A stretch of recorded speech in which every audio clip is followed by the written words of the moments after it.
देखो रिकॉर्डिंग का मैसेज और स्क्रीन शेयर। Yes ma'am. देखो लास्ट क्लास में हम लोगों ने इंटरनल रिकंस्ट्रक्शन कंप्लीट कर लिया था। आज हम लोग एमलगमेशन स्टार्ट करें।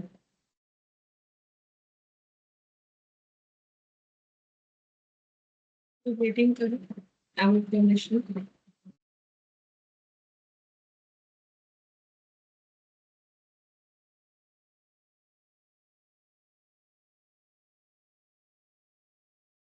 ये वाला टॉपिक स्टार्ट कर दिया, एमलगमेशन ऑफ कंपनीज। ठीक है, तो एमलगमेशन ऑफ कंपनीज जो है वो एएस 14 को फॉलो करके किया जाता है। ठीक है, इसमें जो फॉलो होता है एएस, दैट इज एएस 14। तो ये एमलगमेशन चैप्टर को करने का मतलब एएस 14 भी कवर हो जाना। तो जो एएस 14 अलग से है ना, उसको हम लोग और मतलब अलग नहीं पढ़ेंगे, मतलब एक्चुअली उसका क्वेश्चन सिर्फ देख लेंगे। एएस 14 अभी हम लोग एमएल कमीशन पढ़ेंगे तो उसमें एएस 14 का रूल्स ही हम लोग पढ़ने वाले हैं। ठीक है, तो वो भी टॉपिक हमारा इसके साथ कवर हो रहा है, ये मान के चलो। मतलब ये पढ़ने का मतलब वो भी हो रहा है, बाकी वहां जैसा क्वेश्चन हम लोग देख लेंगे। ठीक है, वहां इससे कम ही क्वेश्चन होगा, छोटा छोटा होगा, बिकॉज मेन क्वेश्चन तो यहाँ पर है। ठीक है, एज 14 का। तो अब यहाँ पर एमलगमेशन का मतलब क्या है, सबसे पहले लिखेंगे।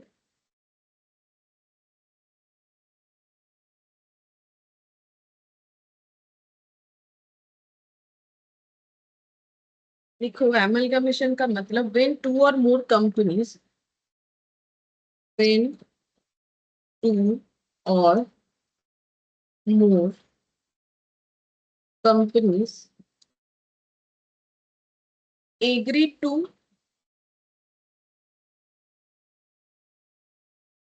combine their business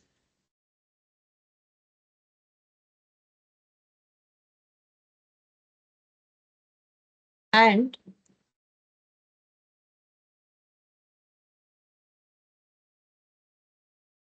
combine them into one new business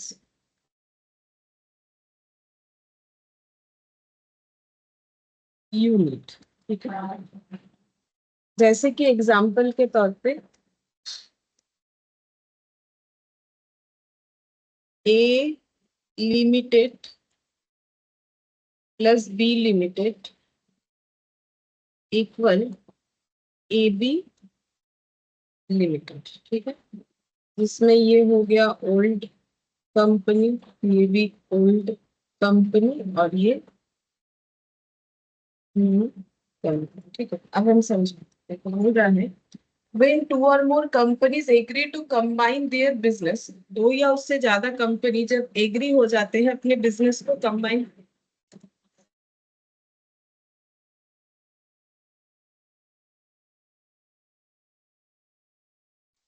good morning करते हैं। Morning ma'am.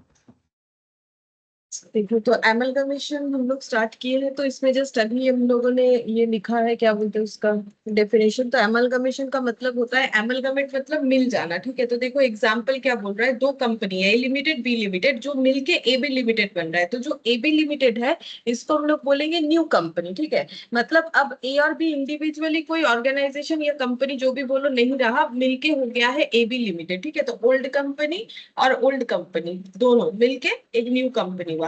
तो क्या दो ही कंपनी मिल सकता है? नहीं, देखो लिखा हुआ है टू और मोर कंपनीज। ठीक है, दो या दो से ज्यादा भी, ए बी सी मिलके भी हो सकता है। ठीक है, तो बोल रहे हैं agree to combine their business. तो ए और बी तो अलग अलग बिजनेस करते थे, अब इन्होंने जो है एग्री हुआ है ये लोग कि हम लोग मिलके काम करेंगे। ठीक है, तो इन्होंने अपने बिजनेस को कंबाइन कर दिया और एक नया बिजनेस, मतलब ऐसा नहीं कि ए लिमिटेड नाम पे ही चल रहा है, बी बी लिमिटेड नाम पे चल रहा है, बट एक साथ काम कर रहे हैं, ऐसा नहीं है।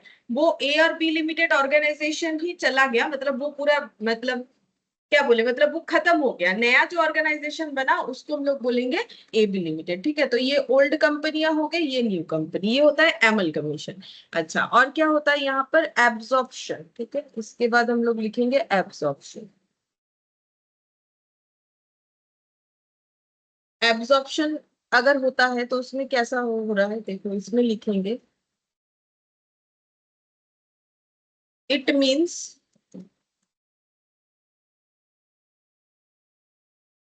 One company takes over the other company. ठीक है, मतलब एक कंपनी जब दूसरे कंपनी को टेक ओवर कर रही है, टेक ओवर का मतलब उसको खरीद ले रही है, ऐसा मान सकते हैं। जैसे यहाँ पर मिलके एक नया ऑर्गेनाइजेशन बनाया गया, ठीक है। लेकिन अगर ऐसा हो रहा है कि मान लो यहाँ पर एक ए लिमिटेड है प्लस बी लिमिटेड, ये दोनों जो है मिले तो सही आपस में, ठीक है, लेकिन क्या हो गया, ऑर्गेनाइजेशन ए लिमिटेड ही रह गया। मतलब बेसिकली ए लिमिटेड ने बी लिमिटेड को हम लोग क्या बोले, एब्जॉर्ब कर लिया, ठीक है, अपने अंदर एब्जॉर्ब कर लिया। तो ए लिमिटेड बी लिमिटेड मिला, बट बी लिमिटेड का कोई एग्जिस्टेंस नहीं रहा, नया ऑर्गेनाइजेशन बन गया ए लिमिटेड। तो ए लिमिटेड क्या है, नया ऑर्गेनाइजेशन है, मतलब पहले भी ए लिमिटेड था, अभी भी ए लिमिटेड है, हम लोग बोल सकते हैं। बल्कि इसमें ओल्ड कंपनी कौन है, इसमें ओल्ड कंपनी है बी लिमिटेड, ठीक है। तो ए और बी दोनों मिलके, और ये भी हम लोग बोल सकते हैं ओल्ड है, तो नया क्या बन गया, नया कंपनी ये वाला बन गया, ठीक है, ये न्यू कंपनी बन गया कि ए ने बी को खा लिया, बेसिकली बोल सकते हैं, और बचा हुआ क्या रहा, फिर ए रहा, ठीक है। अच्छा,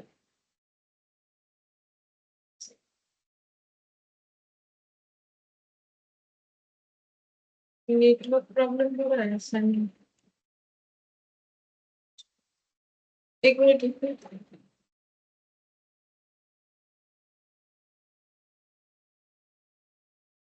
ठीक है, थोड़ा एक मिनट वेट करते, सैनन का कोई नेटवर्क इशू है, रीजॉइन का कोशिश कर रही है।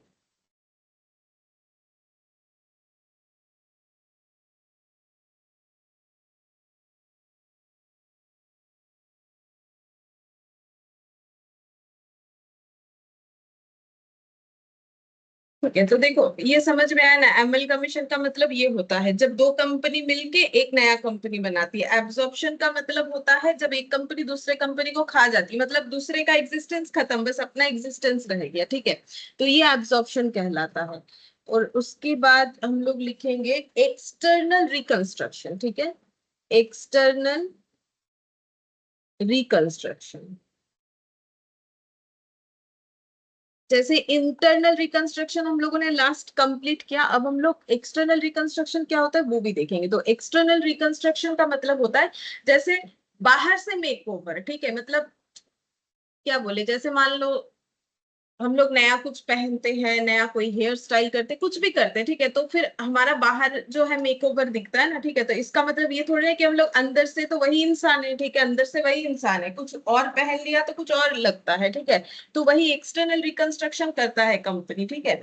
मतलब कंपनी वही है, बस अपना हुलिया बदल लिया, ठीक है। ये देखो, it means when A company is reconstructed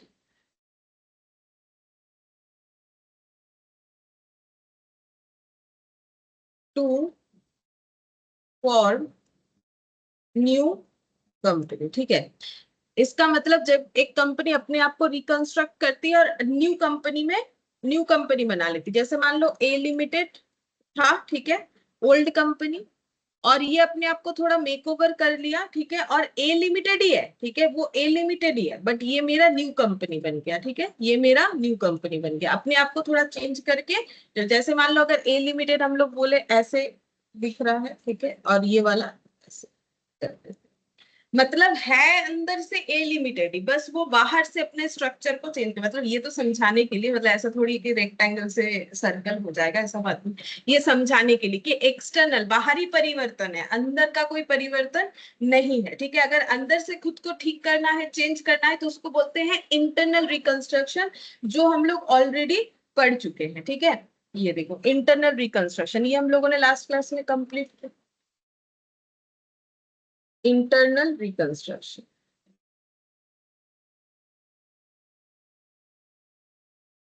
ठीक है। इंटरनल रिकंस्ट्रक्शन जो है ये हम लोग ऑलरेडी पढ़ चुके हैं।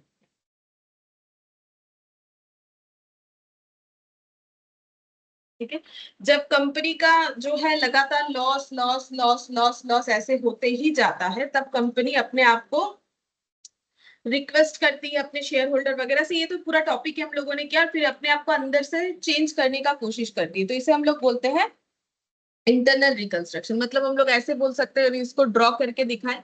ये रहा ए लिमिटेड, ठीक है, ए लिमिटेड ही रहेगा, ठीक है, ए लिमिटेड था, ए लिमिटेड ही रहेगा, ये ऐसे स्क्वायर था, ये ऐसे स्क्वायर ही रहेगा, ठीक है, कोई चेंजेस इसमें नहीं होने वाला, ठीक है। तो ये मेरा ओल्ड कंपनी था, ये मेरा न्यू कंपनी होगा, बस इसमें क्या चेंजेस होगा, अंदर में जो है अंदर से अपने आप को चेंज करना है, ठीक है।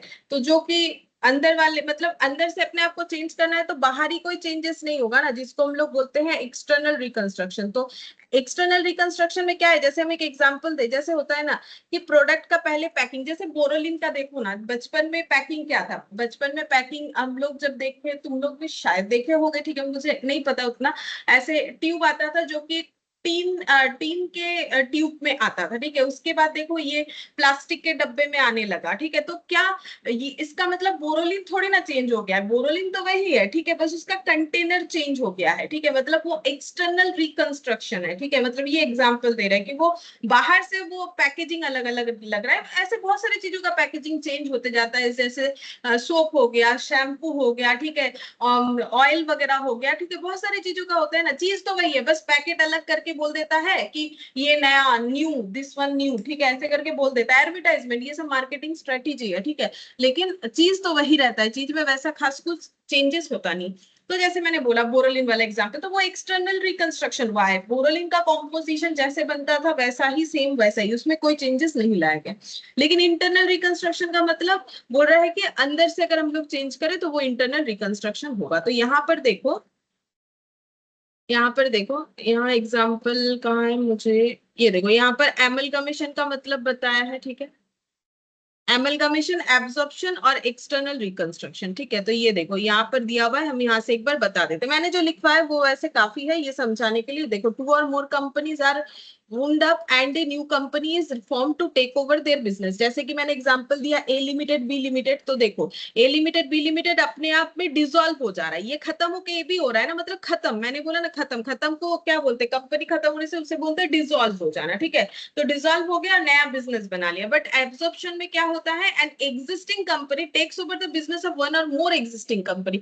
यहाँ ए ने बी का बिजनेस को टेक ओवर कर लिया, ठीक है। और एक एक्सटर्नल रिकंस्ट्रक्शन, ये newly formed company takes over the business of an existing company, ठीक है। तो यहाँ पर क्या होता है कि एक न्यूली फॉर्म्ड कंपनी क्या करती है, टेक ओवर करती है एग्जिस्टिंग कंपनी का बिजनेस। मतलब ये भी ए लिमिटेड है, ये भी ए लिमिटेड है, ए लिमिटेड ने ए लिमिटेड का बिजनेस लिया, तो फिर इसमें और इसमें फर्क क्या है, देखो यहाँ पर दिया है एक एग्जिस्टिंग कंपनी दूसरे कंपनी का, मतलब यहाँ पर जो देखो ये एग्जिस्टिंग कंपनी ए लिमिटेड है, जिसने बी लिमिटेड को टेक ओवर करके ए लिमिटेड ही रह गया, ठीक है।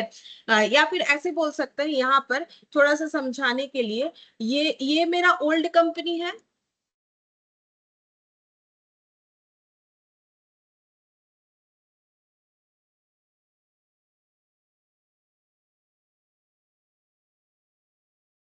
ये मेरा ओल्ड कंपनी है,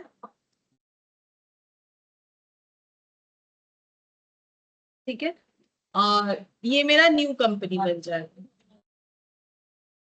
ठीक है। अच्छा अब देखो,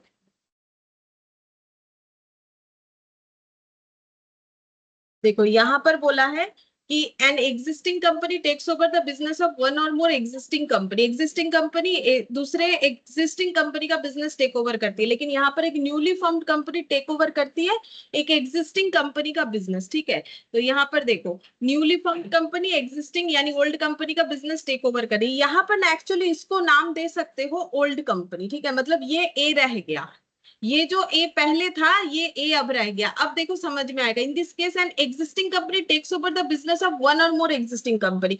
ये भी ओल्ड था, ये भी ओल्ड था, और बच्चा कौन सा, एक ओल्ड बच्चा, और एक ओल्ड खत्म हो गया। बट यहाँ पर ये ओल्ड है लेकिन इसका हुलिया बदल के इसे न्यू कर दिया गया है, ठीक है, ये डिफरेंस हो गया।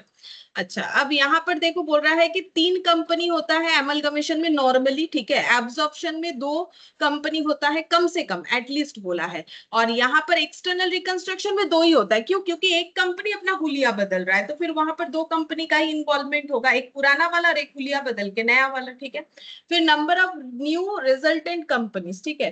तो न्यू कंपनी कितना होता है? एमलगमेशन में एक ही कंपनी बनता है न्यू, ये देखो एमलगमेशन में एक ही कंपनी बनता है। ए बी मिलके ए हो गया, चाहे ए बी सी मिलेगा तो भी, सॉरी, ए बी मिलके ए और बी मिलके ए बी लिमिटेड हो गया। अगर ए बी के साथ सी भी मिल जाता तो ए बी सी लिमिटेड होता। तो वही बोल रहा है कि only one resultant company is form, two company are wound up to form single resultant company, no new resultant company is form. देखो एब्जॉर्प्शन में जो है कोई नया कंपनी नहीं होता, इसीलिए मैंने इसको हटा दिया। देखो ये पुराने वाले ही रह जाते हैं, 2 पुराना मिलके एक पुराना दूसरे पुराने कंपनी को एब्जॉर्ब कर जाता है अपने अंदर, फिर एक पुराना बचा हुआ रहता है, ठीक है। तो इसीलिए लिखा है कि कोई नया कंपनी नहीं फॉर्म होता है। फिर बोल रहा है only one resulted company is formed under this case, a newly formed company takes over the business of an existing company, ठीक है। तो एक्सटर्नल रिकंस्ट्रक्शन ऐसे।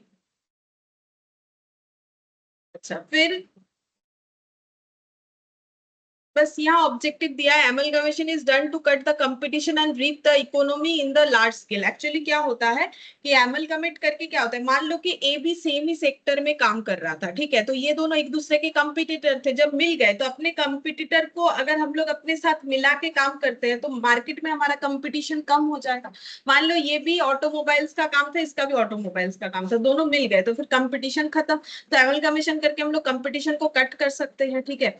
Absorption is done to cut the competition and reap the economy, यहाँ भी वही, ठीक है। Absorption भी हम लोग इसीलिए करते हैं ताकि हम लोग अपने कंपटीटर को खरीद लिया, ठीक है। यहाँ पर कंपटीटर के साथ मिलके काम करें, यहाँ कंपटीटर को खरीद लिया। और external reconstruction is done to reorganise the financial structure of the company. External reconstruction इसीलिए करते हैं ताकि मान लो कि ये कंपनी उतना फेमस नहीं हो पाई, बट ये एक्सटर्नली अपने आप को रिकंस्ट्रक्ट करने के बाद फेमस हो, ठीक है। मतलब उसका अच्छा चलने लगा, लोगों का इस पे बिलीव नहीं रहा बट इस पे बिलीव क्रिएट हो गया। जैसे बोल रहे हैं ना कि पैकेजिंग वगैरह चेंज होने से कभी कभी क्या होता है, वही प्रोडक्ट जो पहले नहीं बिक रहा था बाद में वो बिकना स्टार्ट हो जाता है, ठीक है। तो वैसे ही, तो यहाँ पर देखो हमें एक ओवरव्यू मिल गया, बट हमें क्वेश्चन किस चीज का ज्यादा देगा? देखो इंटरनल रिकंस्ट्रक्शन तो चैप्टर अलग ही है जो हम लोग कर चुके हैं, इसका क्वेश्चंस तो अलग आएगा ही आएगा। और यहाँ पर ये जो एक्सटर्नल रिकंस्ट्रक्शन, एब्जॉर्प्शन और एमलगमेशन, ये तीनों में 99% एमलगमेशन से क्वेश्चन आता है, ठीक है। बाकी दोनों पे क्वेश्चन नहीं आता है, ठीक है। हमें एमलगमेशन का ही सारा क्वेश्चंस मिलेगा, जब तुम लोग क्वेश्चन आएगा तब देखना, ठीक है। तो हमें सबसे पहले यहाँ पर पढ़ना क्या पड़ेगा, हमें 3 चीज जो है यहाँ पर सीखना पड़ेगा। एक है books of new company,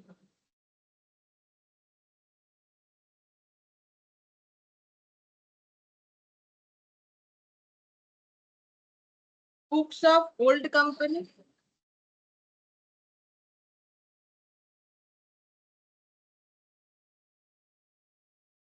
calculation of purchase consideration.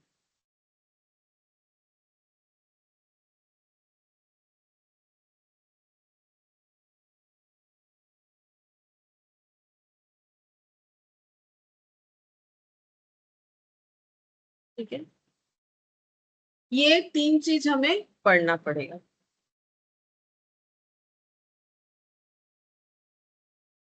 Need to know, ये हमें जानना पड़ेगा कि कैसे ओल्ड कंपनी का बुक्स बनेगा, कैसे न्यू कंपनी का बुक्स बनेगा, और कैसे परचेज कंसिडरेशन कैलकुलेट किया जाता है। तो ओल्ड कंपनी का बुक्स मतलब जब हम लोग ऐसे एमलगमेशन आएगा तो ये भी old company, new company A B limited का बुक्स कैसे बनेगा, ठीक है।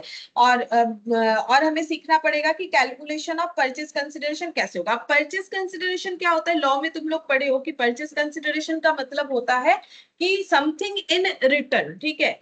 तो अगर हम लोग कुछ परचेस करते हैं, जैसे मान लो मार्केट में जाके कैलकुलेटर ही परचेस किए, तो जिसने सेल किया उसने मुझे कैलकुलेटर दिया और मैंने बदले में उसे कैलकुलेटर का जो भी कंसिडरेशन मुझे पे करना पड़ेगा, मतलब जो भी प्राइस है वो मुझे पे करना पड़ेगा। तो इसको बोलते हैं purchase consideration something in return. तो कैलकुलेटर के बदले मुझे, मान लो मैंने 500 रुपए का कैलकुलेटर खरीदा, तो कैलकुलेटर के बदले मैंने दिया 500 रुपए, तो मेरा कंसिडरेशन हो गया 500, और कैलकुलेटर जिसने बेचा उसका कंसिडरेशन हो गया कैलकुलेटर, ठीक है।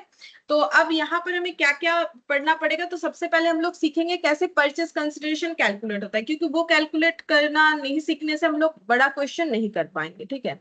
तो कैलकुलेशन ऑफ परचेस कंसिडरेशन, जिसको हम लोग यहाँ पर शॉर्ट में पीसी बोलेंगे, ठीक है।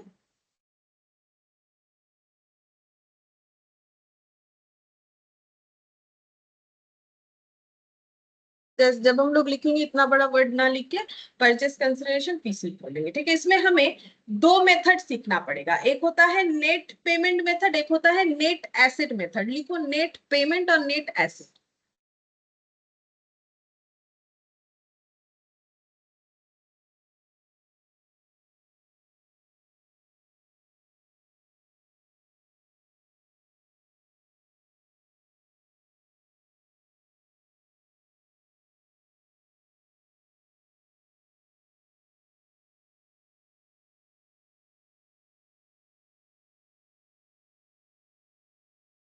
नेट पेमेंट मेथड और नेट एसेट मेथड, ठीक है, जिसमें से इसको हम लोग मानेंगे ये हमारा फर्स्ट प्रेफरेंस होगा, ठीक है। इसके बाद ये सेकंड प्रेफरेंस होगा। मतलब वैसे क्वेश्चन देख के हमें समझना पड़ेगा कि हमें कौन सा मेथड लगाना है, बट बेस्ट किसे माना गया है, नेट पेमेंट मेथड को। और उसके बाद नेट एसेट मेथड को सेकंड प्रेफरेंस, मतलब सेकंड बेस्ट ये है, ठीक है। अब ये नेट पेमेंट मेथड क्या होता है, तो उसके लिए हम लोग देखो एक स्टोरी देखते हैं,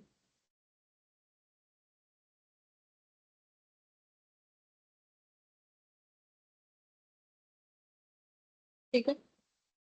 तो मान लो ये पर्सन जो है, ये मान लो एक स्टूडेंट है, ठीक है। ये मार्केट गया और मार्केट में जाके कुछ खरीद के लेके आया है, ठीक है। क्या क्या लाया, जैसे मान लो एक बुक लाया है, ठीक है, एक कैलकुलेटर लाया है, ठीक है, एक कॉपी नोटबुक लाया है, मतलब लिखने का जो कॉपी वगैरह, ठीक है, ये लेके आया है, ठीक है। और यही सब लाया है, ठीक है। ये मान लो लाया है, ठीक है। अब यहाँ पर मान लो इसका फ्रेंड है, ठीक है, इसका फ्रेंड है, ये मान लो ए है, ये बी है, इसका फ्रेंड है। तो अब ये पूछ रहा है कि बोलो कितने का तुम सामान खरीद के लेके आए, ठीक है, कितने का तुम सामान खरीद के लेके आए, इसे पूछ रहा है बी। इसको पूछ रहा है कि ये जो बैग टंगा के रखे हो अपने हाथ में, ठीक है, ये बैग में इसका सब कुछ है, तो बोलो इसमें कितने का सामान खरीद के लेके आए। तो ये बोल रहा है हम नहीं बताएंगे कितने का सामान खरीद के लेके आए। ये थोड़ा मान लो मतलब कम समझदार है, थोड़ा बोका बोका है, ठीक है। तो फिर ये इससे पूछ रहा है कि बोलो क्या लेके आए, तो ये बोल रहा है कि हम नहीं बोलेंगे कितने रुपए का हम सामान लेके आए, ठीक है। तो फिर ये इससे चालाकी करके पूछ रहा है, तो बोलो तुमने दुकानदार को कितना पेमेंट किया, मतलब तुमने दुकानदार को जो नोट दिए, पैसे दिए, वो कौन कौन से पैसे दिए, मतलब 100 रुपए का नोट दिया, 200 रुपए का दिया, 500 रुपए का दिया, 700, मतलब 700 तो होता नहीं चढ़, 2000 का दिया, जो भी दिया, ठीक है। तो कितना आपने पेमेंट किया, तुमने पेमेंट किया वो बताओ, क्या क्या नोट पेमेंट किया, ऐसे करके इसे घुमा के पूछ रहा है। तो ये उतना चालाक नहीं है, तो इसने बोलना स्टार्ट कर दिया, हाँ ये हम बता देंगे, लेकिन मेरे पास बैग में क्या है, जो भी है वो कितने रुपए का सामान है वो हम नहीं बताएंगे, लेकिन हम ये बता देंगे कि मैंने क्या क्या पेमेंट किया। तो इसने मान लो बताया कि मैंने 500 रुपए का एक नोट पे किया है, ठीक है, और 200 रुपए का मैंने 3 नोट पे किया है, ठीक है, और मान लो मैंने 100 रुपए का जो है एक नोट पे किया है, ऐसा इसने बोला, ठीक है। ऐसा इसने जैसे ही बोला, इसने अपना दिमाग चलाया, क्योंकि ये चतुर है, ठीक है, इसने दिमाग चलाया और ये देख लिया कि अच्छा 500 रुपए का एक नोट यानी 500 रुपए, 200 रुपए के 3 नोट यानी 600 रुपए, और 100 रुपए का एक नोट यानी 100 रुपए, ठीक है। तो फिर टोटल कितना हो गया, टोटल हो गया हम लोगों का 1200। तो ये बता दिया, अच्छा तुमने 1200 का सामान लिया। तब ये बोलेगा, इसको ये सोच रहा है कि इसको कैसे पता, अरे ऐसे बोलने से तो कोई भी समझ जाएगा कि कितना है, लेकिन ये जो है मतलब बेसिकली बोल सकते हो ये सीए का दिमाग है, बोल सकते हो, ठीक है। मतलब ऐसे करके पूछा जा सकता है। तो एक्चुअली यहाँ पर इस तरीके से हमें देगा क्वेश्चन कि अगर नेट पेमेंट मेथड है ना, हमें ये बता देगा क्वेश्चन कि जो कंपनी अपने आप को बेच रही है और एक कंपनी परचेज कर रही है, या मिल के एमल कमिट जो भी हो रहा है, ठीक है, तो वहां पर ये हमें जरूर बता दिया जाएगा कि परचेज कंसिडरेशन क्या हुआ था, मतलब जो डील हुआ था उसमें किसने किसको कितना क्या पे किया, ठीक है। अब कैश भी पे होता है, कैश होता है, काइंड होता है, वो हम बताएंगे धीरे धीरे, लेकिन ऐसा बता देगा क्वेश्चन, ठीक है। लेकिन ये तो बहुत आसान है ना, क्योंकि सिर्फ रुपए का कैलकुलेशन है। हाँ, अच्छा, एक एक सेकेंड, थोड़ा सा वेट करो तो।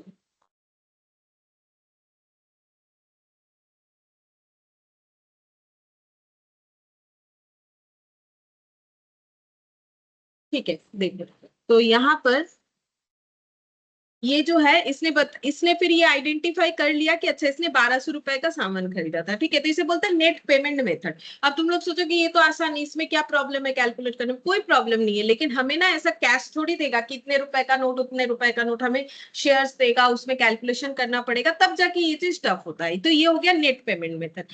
अब नेट एसेट मेथड क्या होता है, ठीक है, वो हम बताते हैं। देखो, नेट एसेट मेथड क्या होता है, यहाँ पर लिखते हैं।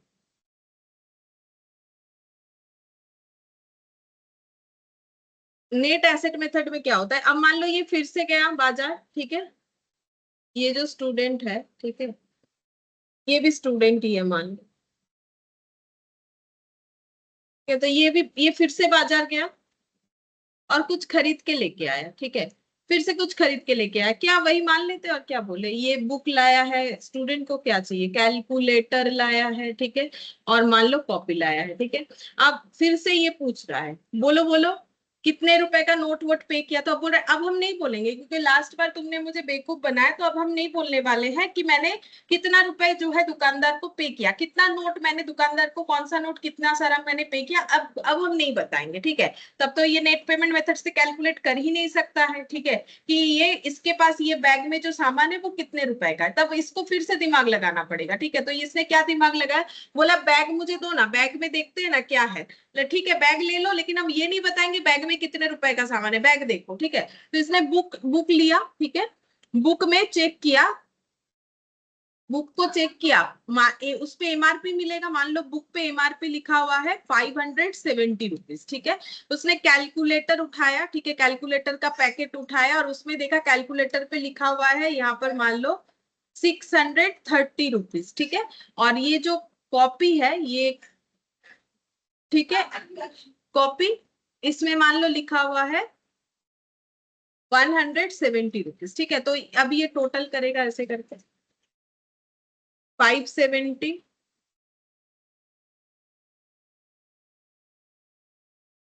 1370, ठीक है। तो ये बोलेगा अच्छा तुमने 1370 का सामान लिया, बट ऐसा जरूरी नहीं है कि उसने 1370 का ही सामान लिया, क्योंकि सारा प्रोडक्ट एमआरपी पे ही मिला है, ऐसा तो जरूरी नहीं है, क्योंकि हो सकता है जो सेलर है उसने ये बुक 500 रुपए में ही दे दिया, ये कैलकुलेटर 620 में दे दिया, ये वाला कॉपी जो है 150 में दे दिया, कुछ भी हो सकता है। तो इसीलिए इसमें जो है एक प्रोबेबिलिटी हो जाता है कि क्या पता 1370 हो या उससे कम हो, देखो उससे ज्यादा तो होगा नहीं, क्योंकि एमआरपी से ज्यादा में तो कोई बेच नहीं सकता है, या तो एमआरपी में बेचेगा या एमआरपी से कम में बेचेगा। तो अब इसीलिए इस मेथड को जो है सेकंड प्रेफरेंस दिया जाता है, क्योंकि नेट एसेट मेथड मतलब एसेट देख के डिसाइड करना, तो नेट एसेट मेथड का यही प्रॉब्लम है कि हमें ये एग्जैक्ट वैल्यू नहीं पता कर सकते हैं, ठीक है, एसेट के अकॉर्डिंग, क्योंकि अब ये सारे एमआरपी पे बिके हैं या उससे कम में बिके हैं वो तो हमें नहीं पता, तो इसीलिए इसको सेकंड प्रेफरेंस दिया जाता है। तो नेट पेमेंट मेथड ये हो गया, नेट एसेट मेथड ये हो गया। अगर क्वेश्चन में हमारे पास नेट पेमेंट मेथड का डिटेल्स अवेलेबल नहीं है, मतलब नेट पेमेंट मेथड में हमें क्या बोलेगा कि कितना सारा हम लोगों ने नोट पे किया, अगर इस बात का इंफॉर्मेशन नहीं है तो फिर हमें नेट एसेट मेथड पे शिफ्ट होना पड़ेगा, ठीक है। जरूर दोनों में से कोई एक तो अप्लाई कर पाएंगे, ऐसा ही हमारे पास क्वेश्चन में इंफॉर्मेशन होता है, ठीक है। तो अब यहाँ पर नेट पेमेंट मेथड का थोड़ा डिटेल्स लिख लेते हैं, चलो, नेट पेमेंट मेथड। तो नेट पेमेंट मेथड में लिखो, in this method PC is calculated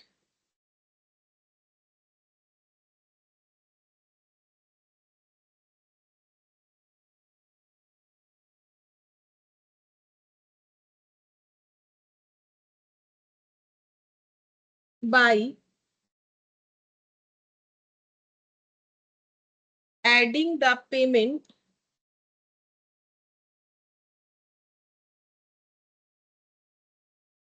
made by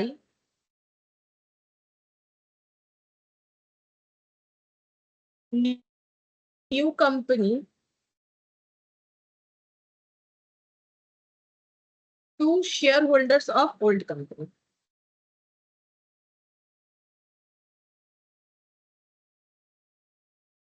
तो देखो यहाँ पर क्या होगा, यहाँ पर तो बुक कैलकुलेटर परचेज का बात नहीं होगा, एक ऑर्गेनाइजेशन दूसरे ऑर्गेनाइजेशन को परचेज कर रहा है, तो बोल रहा है इन this method PC is calculated by adding the payment made by the new company. New company ने जो पेमेंट दिया है, जैसे कि देखो यहाँ पर ये एबी लिमिटेड बना, ठीक है, तो एबी लिमिटेड जो बना है, तो एबी लिमिटेड में दो कंपनी का मिक्सड अप है, ए का भी बी का भी, ठीक है, तो ए के जो शेयर होल्डर्स है, बी के जो शेयर होल्डर्स है, ठीक है, इनको क्या करना पड़ेगा, ए और बी के जो शेयर होल्डर्स है ये पहले एग्री होंगे तभी ना ये अमलगमेशन पॉसिबल है, अदरवाइज कैसे पॉसिबल है, ठीक है।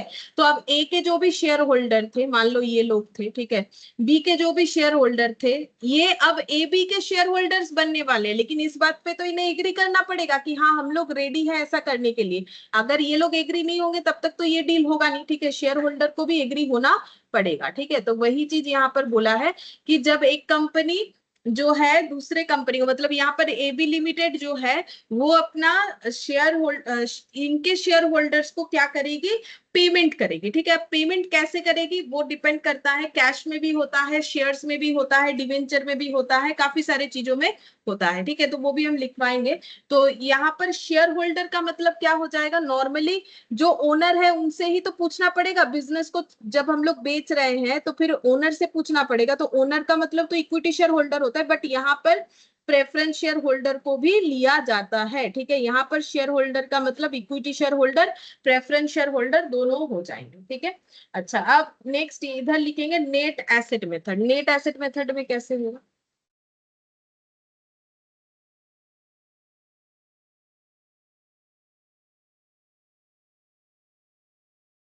नेट एसेट मेथड में लिखेंगे इस तरीके से कैलकुलेट होता है, sundry asset minus sundry liabilities,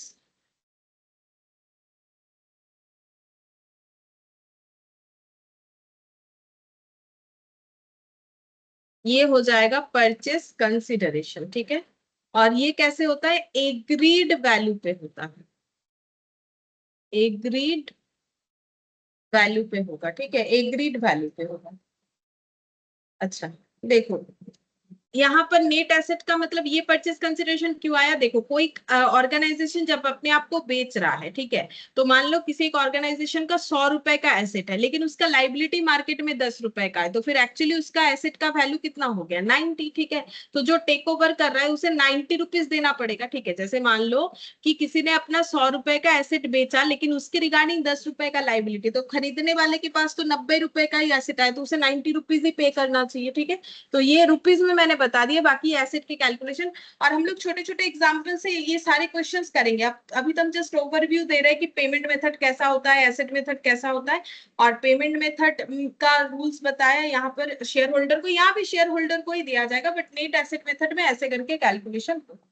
अच्छा, अब देखो जो equity share preference share holder है, इनको जब हम लोग पे करेंगे तो इनको कैसे पे कर सकते हैं, देखो इक्विटी शेयर और प्रेफरेंस शेयर होल्डर को जब हम लोग पे करेंगे, क्योंकि नेट पेमेंट मेथड में तो पे करना पड़ता है, तो हम लोग कैश में पे कर सकते हैं, चेक में पे कर सकते हैं यानी बैंक, ठीक है।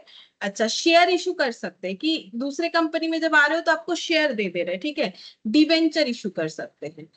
तो ये हो गया, ये तीनों, ये दोनों हो गया इन कैश बोल सकते हैं, और ये हो गया इन काइंड। तो हम लोग जब पेमेंट करेंगे शेयर होल्डर्स को, तो शेयर होल्डर्स को शेयर भी दे सकते हैं नए कंपनी में, डिवेंचर भी दे सकते हैं, कैश भी दे सकते हैं, चेक भी दे सकते हैं, जैसा हमें क्वेश्चन बोलेगा, ठीक है, इस तरीके से होगा। अच्छा, अब जैसे कि एक एग्जांपल लेते हैं, मान लो कि ये कंपनी है ए लिमिटेड, ये ओल्ड है, ठीक है, ए लिमिटेड एक नया कंपनी बन रहा है,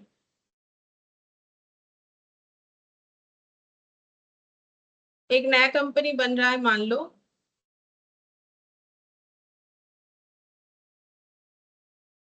ए बी लिमिटेड, ठीक है, ए लिमिटेड प्लस बी लिमिटेड ऐसा कर दो, ये दोनों ओल्ड कंपनी है, ये एक नया कंपनी ए बी लिमिटेड बन रहा है।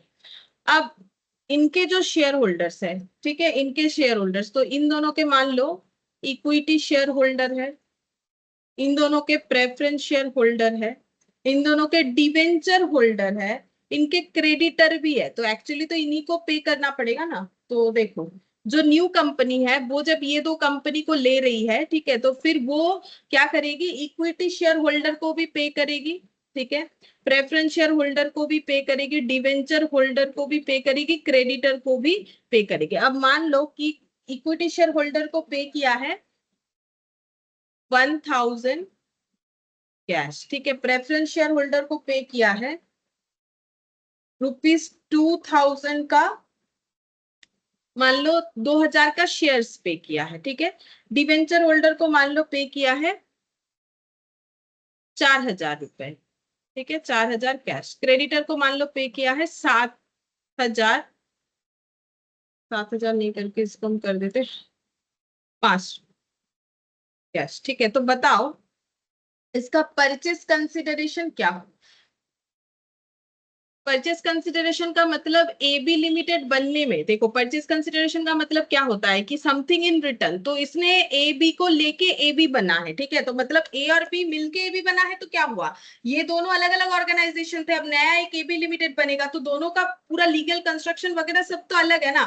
मतलब इसको अगर देखा जाए, ये पहले एक ओनर चलाता था, ये अब ये दोनों मिलके ये चलाएंगे, तो ये पूरा न्यू कंपनी, ये दोनों ओल्ड कंपनी है।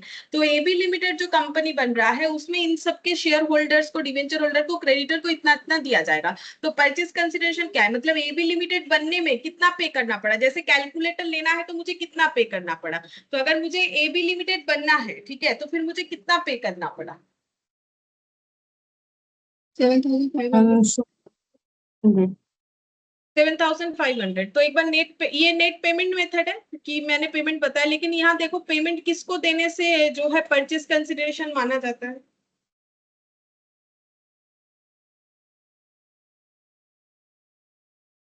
Share holders of old company. तो फिर कितना आंसर होगा,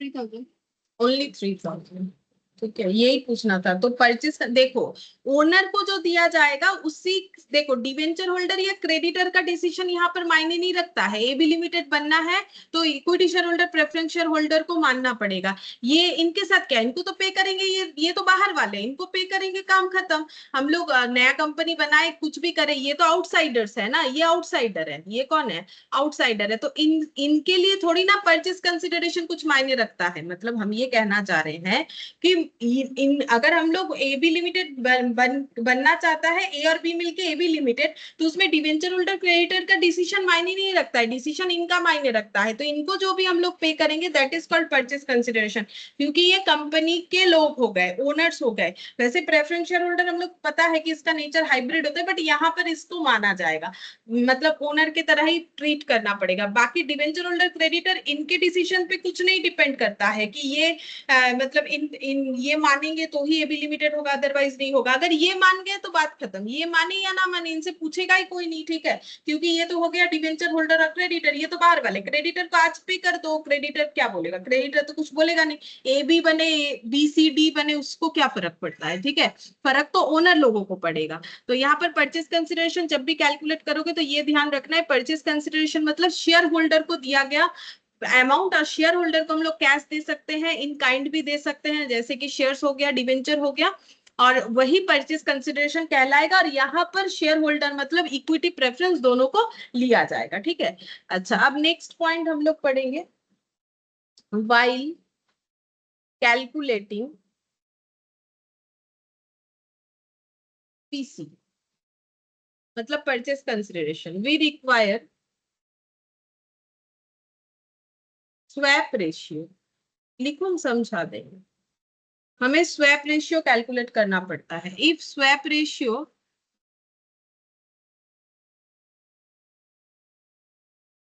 is not given, then we will calculate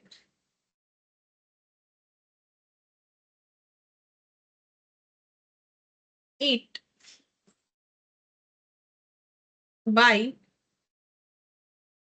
applying the following formula.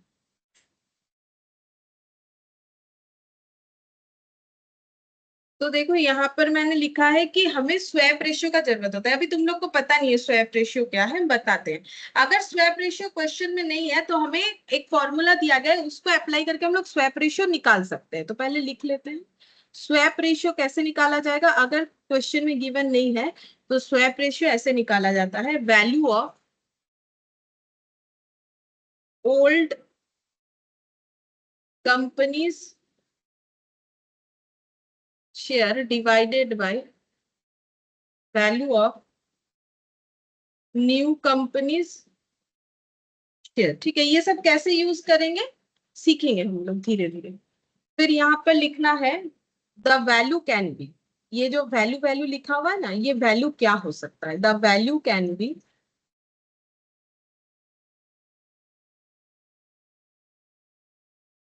Market value,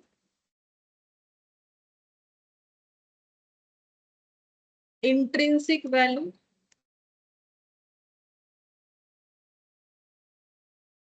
INTRINSIC, intrinsic value. ठीक है, थोड़ा ठीक कर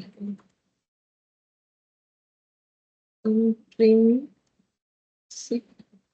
वैल्यू और पेड अप वैल्यू।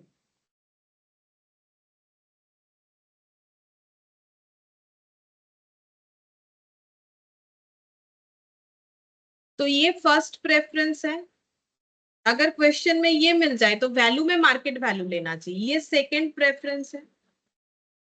और ये थर्ड प्रेफरेंस है। ठीक है, अगर क्वेश्चन में मार्केट वैल्यू मिले तो वो ले लो, नहीं मिले तो इंट्रिंसिक वैल्यू लो, देन वो भी ना मिले देन पेड अप वैल्यू हमें लेना चाहिए। तो वैल्यू का मतलब ये हो गया। अब मार्केट वैल्यू का मतलब क्या होता है। मार्केट वैल्यू का मतलब होता है जो शेयर का मार्केट वैल्यू चल रहा है। तो क्वेश्चन में जरूर बोलेगा कि इस शेयर का मार्केट वैल्यू, इस कंपनी के शेयर्स का मार्केट वैल्यू ये चल रहा है, तो हम लोग वो ले सकते हैं। पेड अप वैल्यू मतलब तुम लोग को पता है कि जितना अभी तक पेड अप हुआ है टूवर्ड्स शेयर। ठीक है, जैसे एक 10 रुपए का शेयर है, कंपनी ने 8 रुपए तक जो है कॉल किया है, ठीक है, उसके आगे नहीं किया है, तो 8 पेड अप होगा एक एक शेयर पे, तो वो पेड अप वैल्यू हो गया। तो इंट्रिंसिक वैल्यू वो शायद थोड़ा नहीं पता हो, या पता हो हम वो बता देते हैं इंट्रिंसिक वैल्यू क्या होता है। तो इंट्रिंसिक वैल्यू बोल के हेडिंग करके हम बताते हैं इंट्रिंसिक वैल्यू क्या होगा।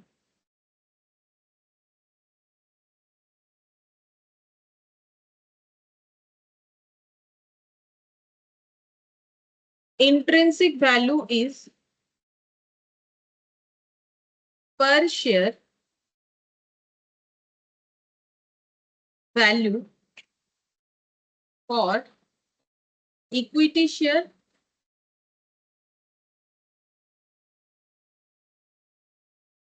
Holder assuming that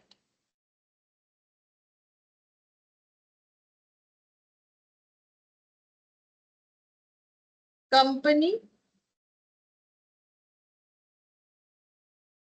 liquidate। समझा। पहले इस पे और थोड़ा लिखना है, sundry asset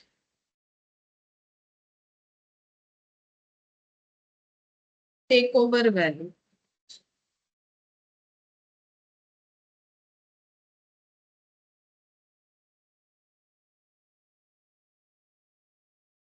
sundry liabilities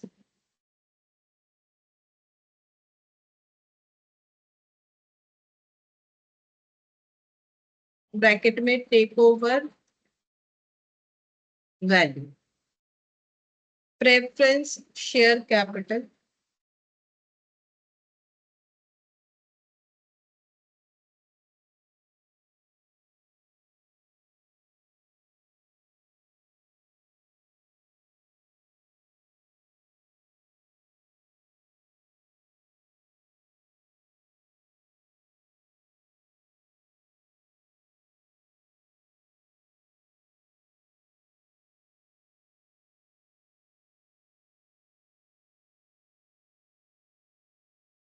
balance for equity share holder divided bye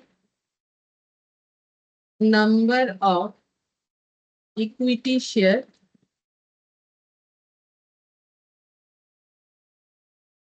intrinsic value.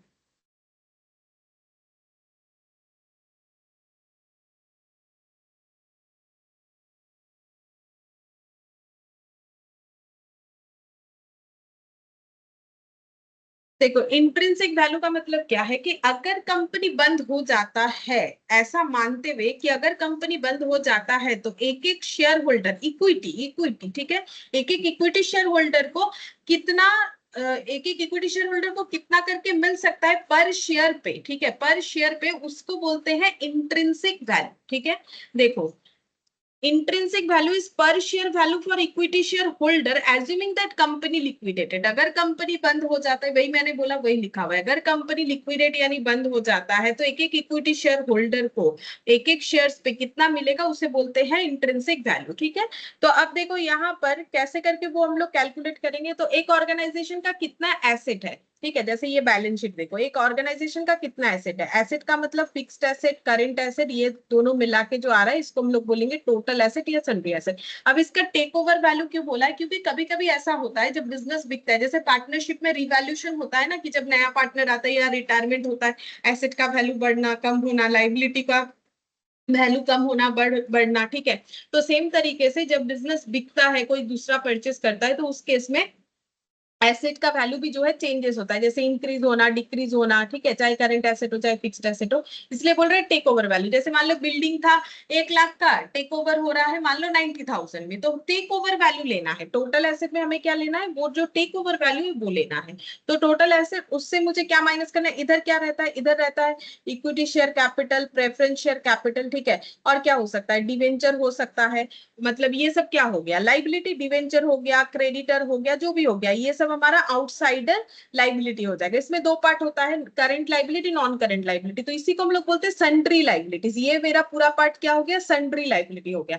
तो टोटल एसेट से अगर सन्ड्री लाइबिलिटी माइनस करेंगे तो बचेगा क्या, इक्विटी शेयर कैपिटल और प्रेफरेंस शेयर कैपिटल का वैल्यू। अब उसमें से अगर प्रेफरेंस शेयर कैपिटल का वैल्यू भी लेस कर देते हैं तो बच जाएगा कि इक्विटी शेयर होल्डर के लिए कितना अमाउंट पड़ा हुआ है, ठीक है। अब इसको divided by number of equity share करेंगे तो एक एक इक्विटी शेयर पे कितना वैल्यू हो रहा है वो कैलकुलेट हो जाएगा, और उसी वैल्यू को बोलते हैं इंट्रिंसिक वैल्यू। तो वही चीज बोला है कि इंट्रिंसिक वैल्यू जो है वो पर share value of equity share holder है, assuming that company liquidated, company liquidate हो रहा है इसके बेसिस।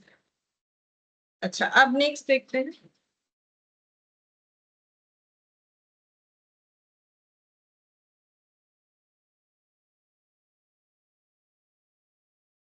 नेक्स्ट यहाँ पर लिखेंगे ये सेकेंड, यहाँ पर लिखें। अच्छा मैंने 1 2 तो लिखा नहीं, छोड़ो, सेकंड लिखने का जरूरत नहीं, पॉइंट नंबर तो मैंने दिया ही नहीं है, तो सेकंड देखे क्या होगा, ऐसे ही लिखो, लिखो if question is silent about issue price, ठीक है। अब ये इशू प्राइस कहाँ से आया, वो क्वेश्चन आएगा तो समझ जाओगे। अगर इशू प्राइस के लिए क्वेश्चन साइलेंट है, then point A, use intrinsic value only if already calculated while calculating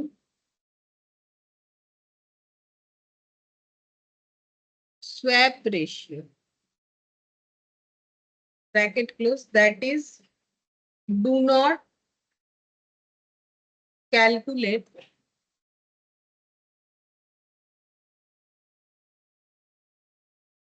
intrinsic value especially for purpose of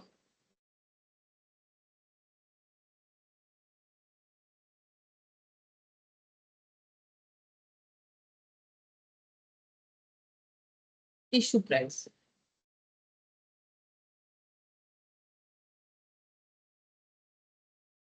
use paid up value or face value।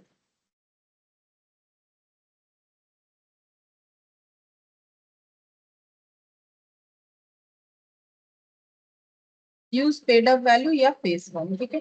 अभी ये नहीं समझ में आएगा, ठीक है। अगर इशू प्राइस नहीं है देन ये करना पड़ेगा, तो हम लोग अभी एग्जाम्पल से ये सारा पॉइंट सीखेंगे तो ये तभी बताएंगे, ठीक है। अभी इसमें ज्यादा कुछ नहीं बता सकते। फिर नेक्स्ट लिखते हैं, when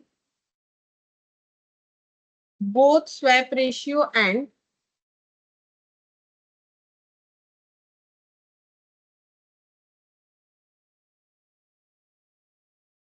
intrinsic value are given,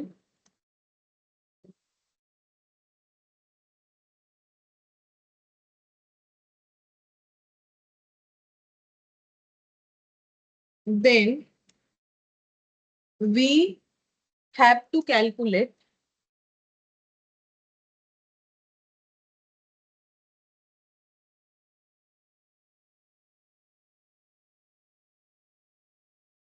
cash per share equal to share surrender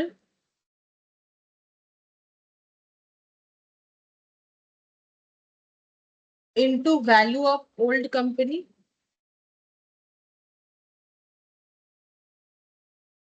minus share obtained into value of new company।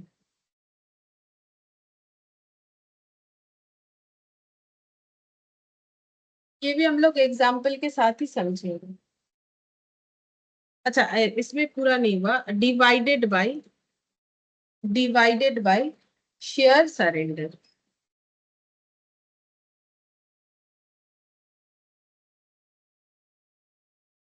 तो ये थोड़ा नीचे लिखते cash per share.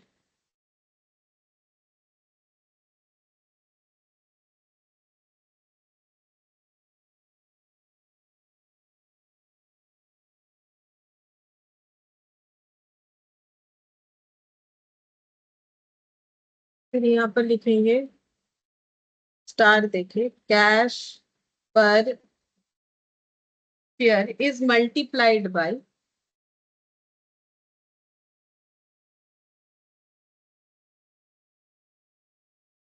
number of shares of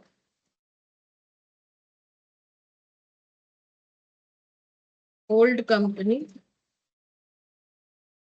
if cash per share is negative then ignore। ये सब बात अभी नहीं समझ में आएगा, ठीक है। ये जब तक हम लोग एक एक एग्जाम्पल नहीं लेंगे ना तब तक ये चीज हमें नहीं समझ में आए। फिर नेक्स्ट ये हो गया, फिर अब लिखेंगे, if question says that calculate cash per share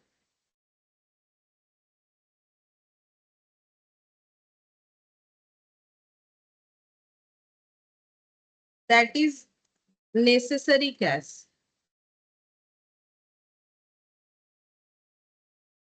then क्या करना है, step 1,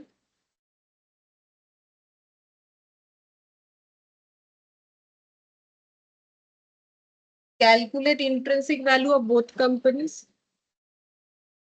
calculate intrinsic value of both companies,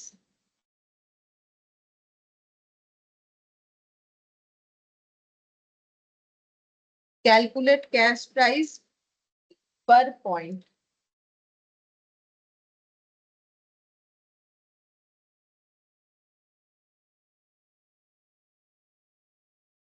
cash price, sorry, cash per share, cash per share as per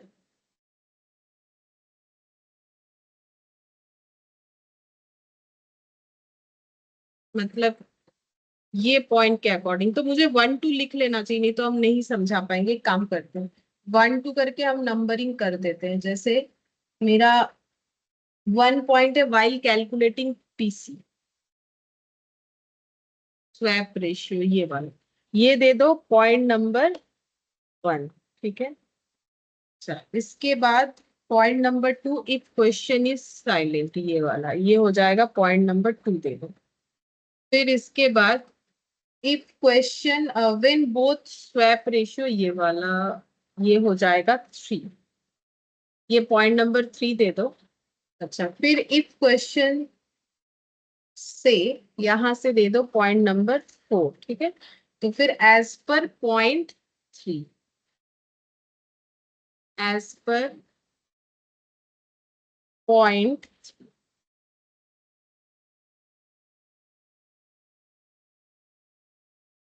ठीक है। तो ये मेन पॉइंट लिख लिया हम लोगों ने, जिसमें से हम लोगों ने देखो पॉइंट नंबर 1 भी मैंने समझाया, ठीक है, कि स्वैप रेशियो तो पता नहीं क्या होता है, अभी देख लेंगे, ठीक है, कि लेकिन ये कंसेप्ट थोड़ा थोड़ा बोला कि इसमें कैसे वैल्यू कैलकुलेट होता है, इंट्रिंसिक वैल्यू क्या होता है। उसके बाद से मैंने कुछ और समझाया नहीं, क्योंकि वो एग्जाम्पल से समझ सकते हैं। तो फर्स्ट एग्जाम्पल लेते हैं, example 1।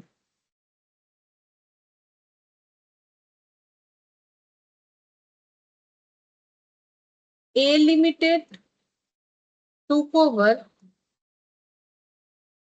B Limited and pays 3 shares of A Limited for every 5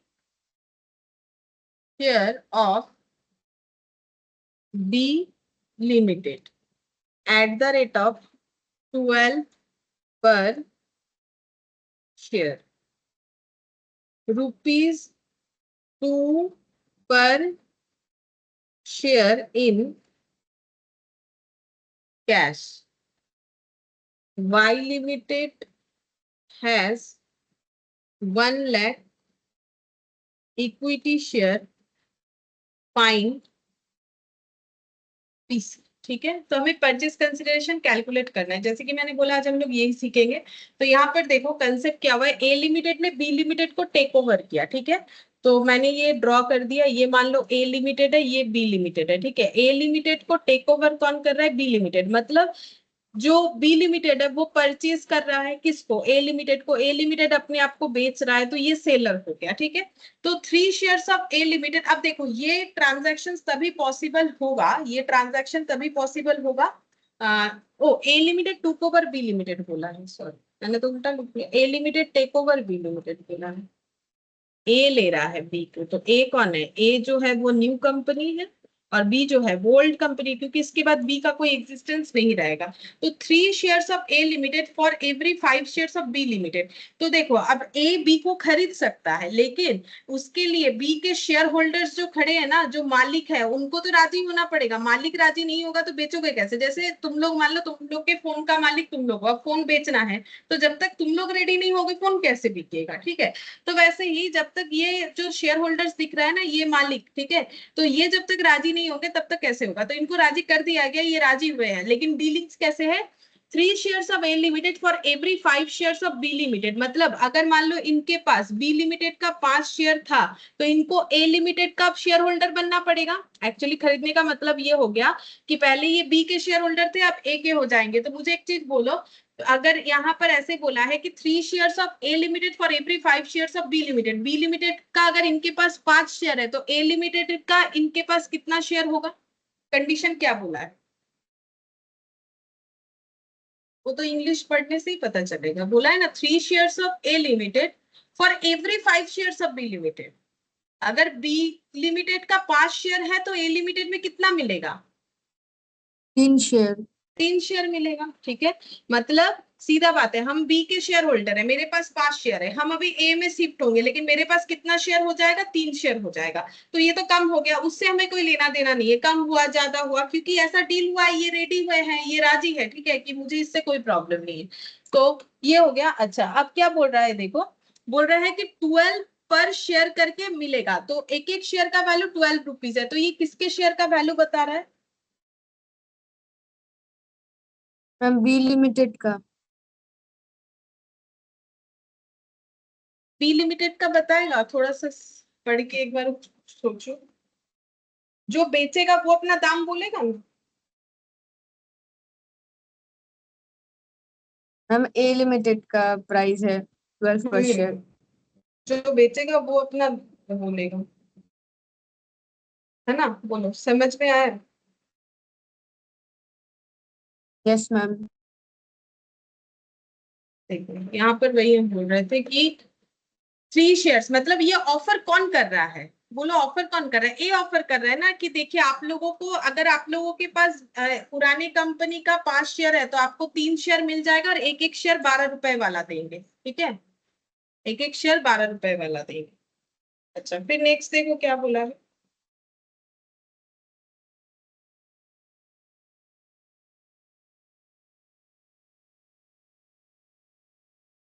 2 पर शेयर इन कैश, और एक एक शेयर के बदले 2 रुपए का कैश भी देंगे। और क्या बोला है, ये इन कैश हो गया, इन शेयर हो गया।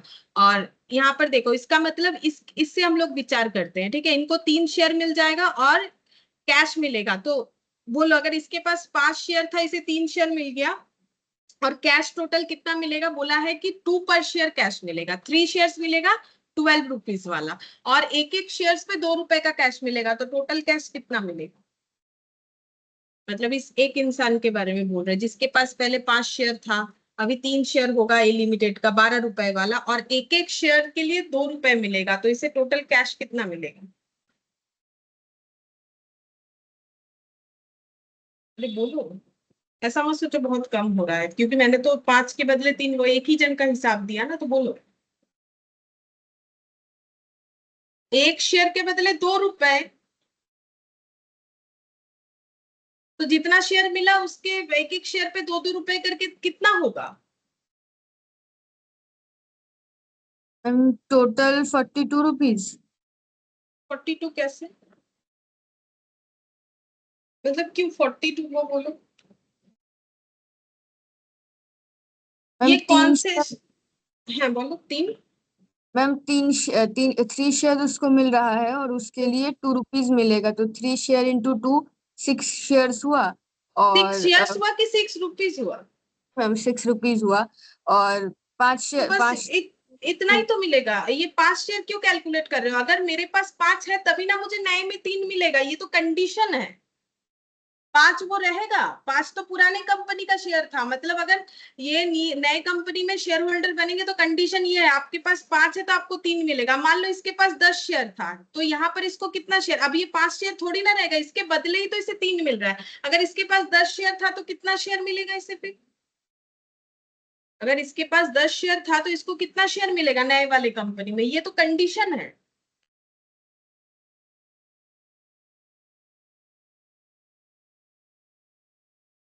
अरे बोलो, 5 के बदले 3 तो 10 के बदले कितना होगा। मैम 6। हाँ, तो इसको 6 शेयर मिलेगा, ठीक है। तो और पैसा कितना मिलेगा फिर, ये 3 शेयर्स के लिए 6 रुपए, ये 3 शेयर्स के लिए 6 रुपए, तो टोटल कितना रुपया मिलेगा। 12। 12, ठीक है। अब अगर ऐसा टोटल कर रहे हो कि 36 प्लस 6 करके 42 किए हो, तो ये गलत कर रहे हो। क्यों गलत कर रहे हो, this is cash and this is the share value. मतलब ये जो शेयर है उसका प्राइस क्या चल रहा है मार्केट में, 12 रुपए करके एक एक शेयर।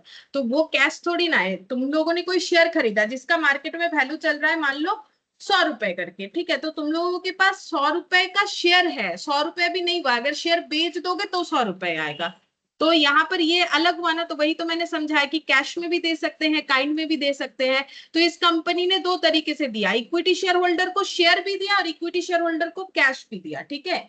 अब देखो इसका स्ट्रक्चर कैसे बनता है, कैसे करके हम लोग इसका आंसर लिखेंगे। तो स्टोरी समझ में आया कि एक कंपनी दूसरे कंपनी को खरीद रहा है, कौन खरीद रहा है, ए खरीद रहा है बी को, ठीक है। तो ए को कुछ पैसा तो देना पड़ेगा, जैसे हम लोग कुछ खरीदते हैं तो हमें पैसा देना पड़ता है ना, तो वैसे ही तो यहाँ पर हम लोग जो देंगे उसका कैलकुलेशन करेंगे, जिसको हम लोग बोलते हैं calculation, calculate PC, purchase consideration. तो इसमें हम लोग ऐसे कॉलम बना लेंगे, ठीक है। पेमेंट टू, पेमेंट इन, और वर्किंग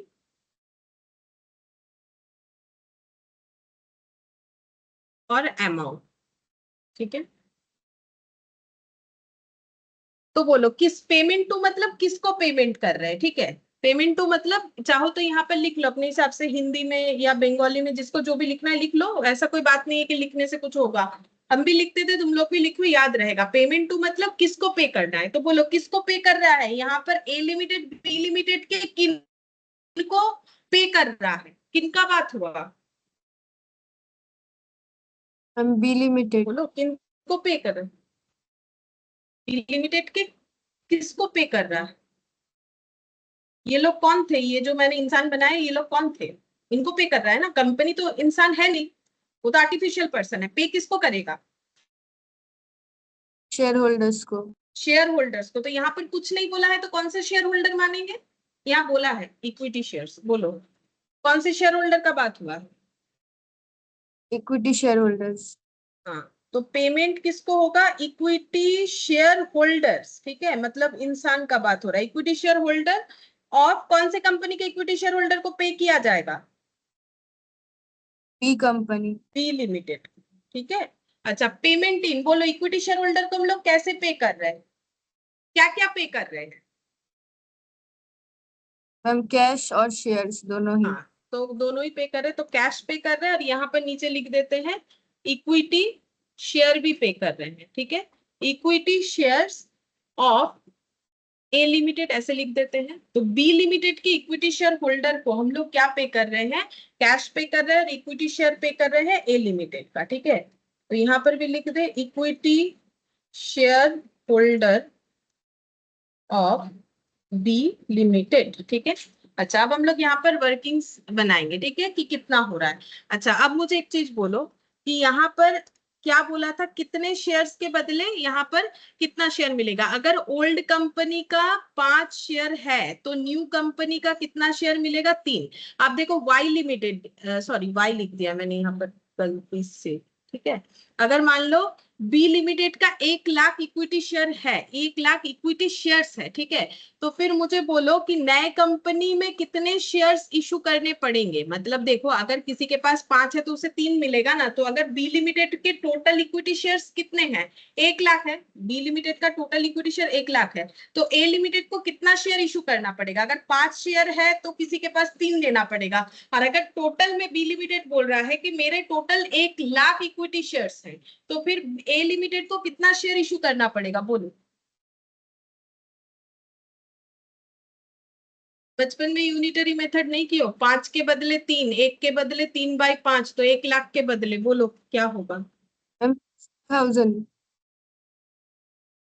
और एक बार बोलो, बात कट गया। Ma'am 60,000, 1 lakh into 3/5।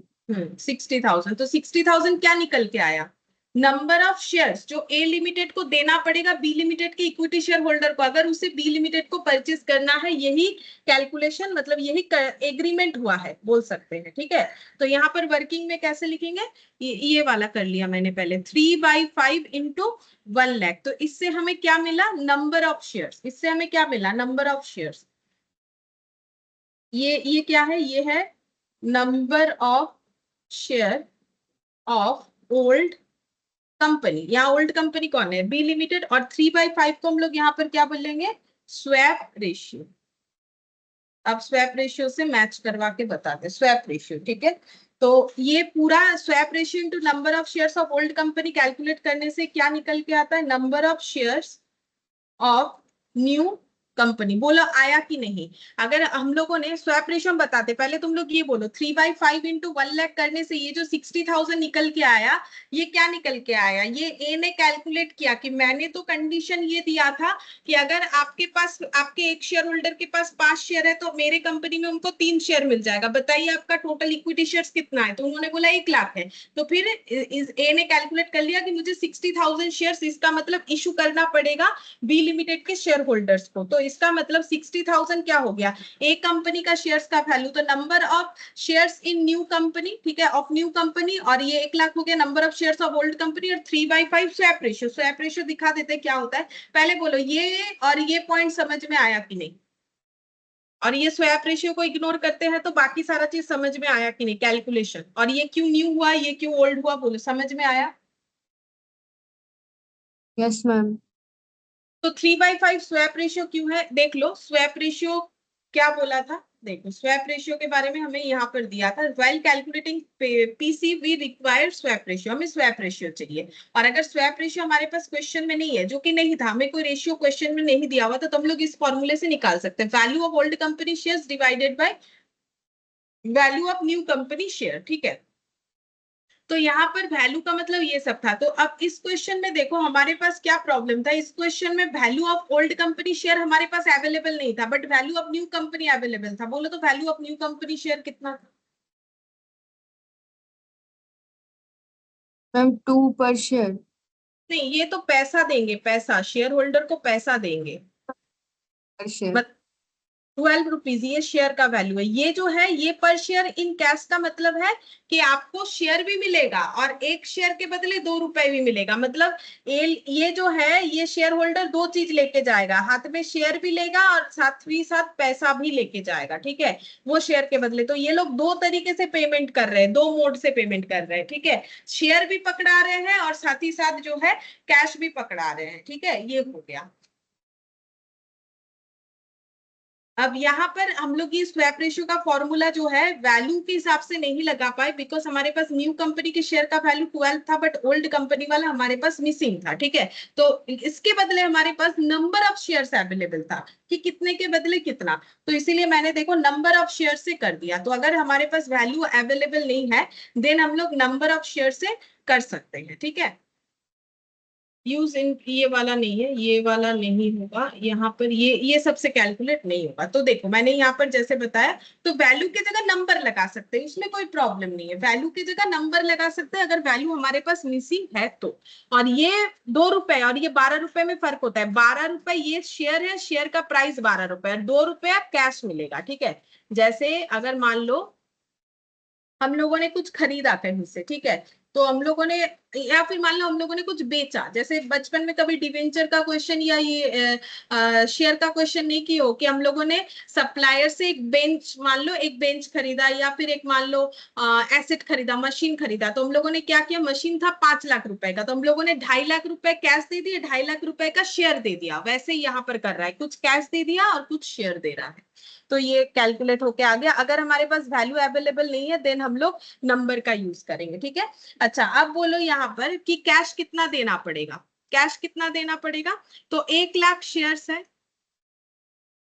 ठीक है, ओल्ड कंपनी का शेयर कितना है, 1 लाख शेयर्स है, पर शेयर पे हमें 2 रुपए करके देना पड़ेगा, तो कितना हो जाएगा, 2 लाख। और यहाँ पर कितना हो जाएगा, इसको तो रुपीज में निकालना पड़ेगा, ये कैलकुलेट करने से क्या निकल के आया, 60,000, that is number of shares. अब बोलो एक एक शेयर्स का वैल्यू कितना है, मतलब जिनको 60,000 शेयर्स इशू करेगा, कौन करेगा, ए लिमिटेड करेगा, किसको करेगा, बी लिमिटेड के शेयर होल्डर को। तो शेयर का वैल्यू कितना है एक एक शेयर का, मैम 12 पर शेयर। 12। इसको हम लोग बोलते हैं इशू प्राइस, मतलब ए लिमिटेड जो शेयर इशू कर रहा है उसका प्राइस है 12, तो इशू प्राइस हो गया 12। तो 60,000 इंटू 12 कितना हो जाएगा, 7,20,000। 7,20,000। ठीक है, तो परचेस कंसिडरेशन कितना हुआ, मतलब ए लिमिटेड को बी लिमिटेड को खरीदने के लिए 7,20,000 का शेयर देना पड़ा। 7,20,000 कैश नहीं दिया, पैसा नहीं दिया, वो काइंड है, काइंड क्या है, शेयर। 7,20,000 का शेयर दिया और 2 लाख रुपए का कैश दिया, तो कितना हो जाता है टोटल, 9,20,000। इसी को हम लोग बोलेंगे परचेस कंसिडरेशन। ठीक है, अब ये कौन किसको पे करेगा, ऑब्वियसली ए पे करेगा बी लिमिटेड के शेयर होल्डर को। ठीक है, तो कैश कितना देना पड़ेगा, पर शेयर पे 2 रुपए, तो पर शेयर मतलब ओल्ड कंपनी में कितने शेयर थे, किसको देना पड़ेगा, बी लिमिटेड के शेयर होल्डर, कितने शेयर है उनके, 1 लाख शेयर है, मतलब शेयर होल्डर्स जो है वो 1 लाख शेयर्स पे बेस्ड है, तो फिर 1 लाख शेयर्स पे 2 रुपए करके 2 लाख देना पड़ेगा। और इधर 1 लाख शेयर पे जो शेयर दिया जाएगा वो कितना हो जाएगा, 60,000। क्यों, क्योंकि 5 के बदले 3, तो 1 लाख के बदले 60,000, एक एक शेयर 12 रुपए का है, तो 7,20,000, तो टोटल 9,20,000 हो जाएगा। अब चलो दूसरा एग्जाम्पल करते हैं, एग्जाम्पल सेकेंड वाला। ठीक है, तो लिखो A limited to over B limited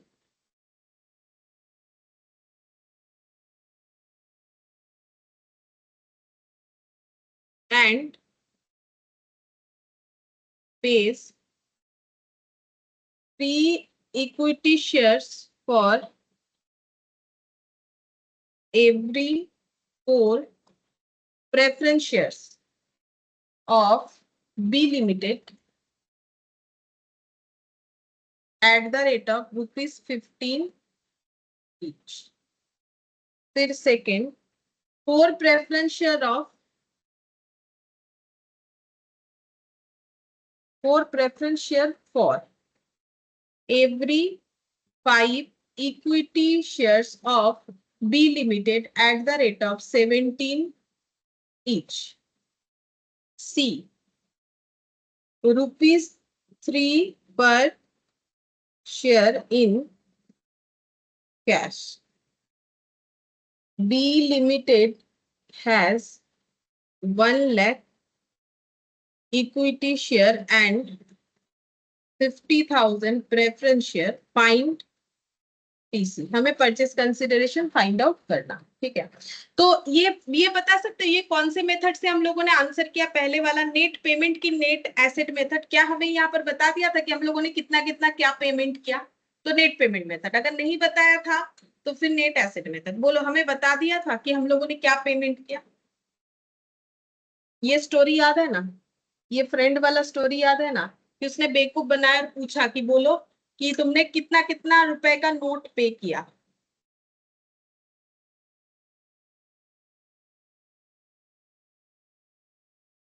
yes ma'am. तो ये कौन सा मेथड है? Net payment method. ये नेट पेमेंट मेथड है।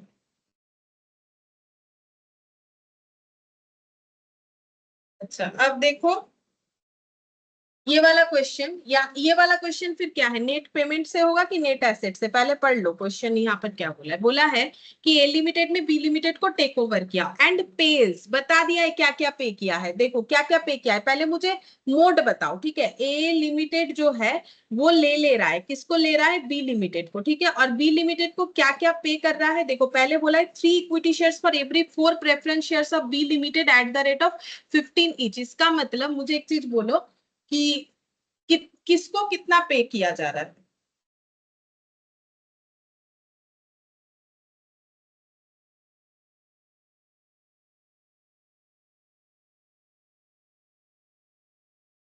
किसको क्या पे किया जा रहा है बोलो?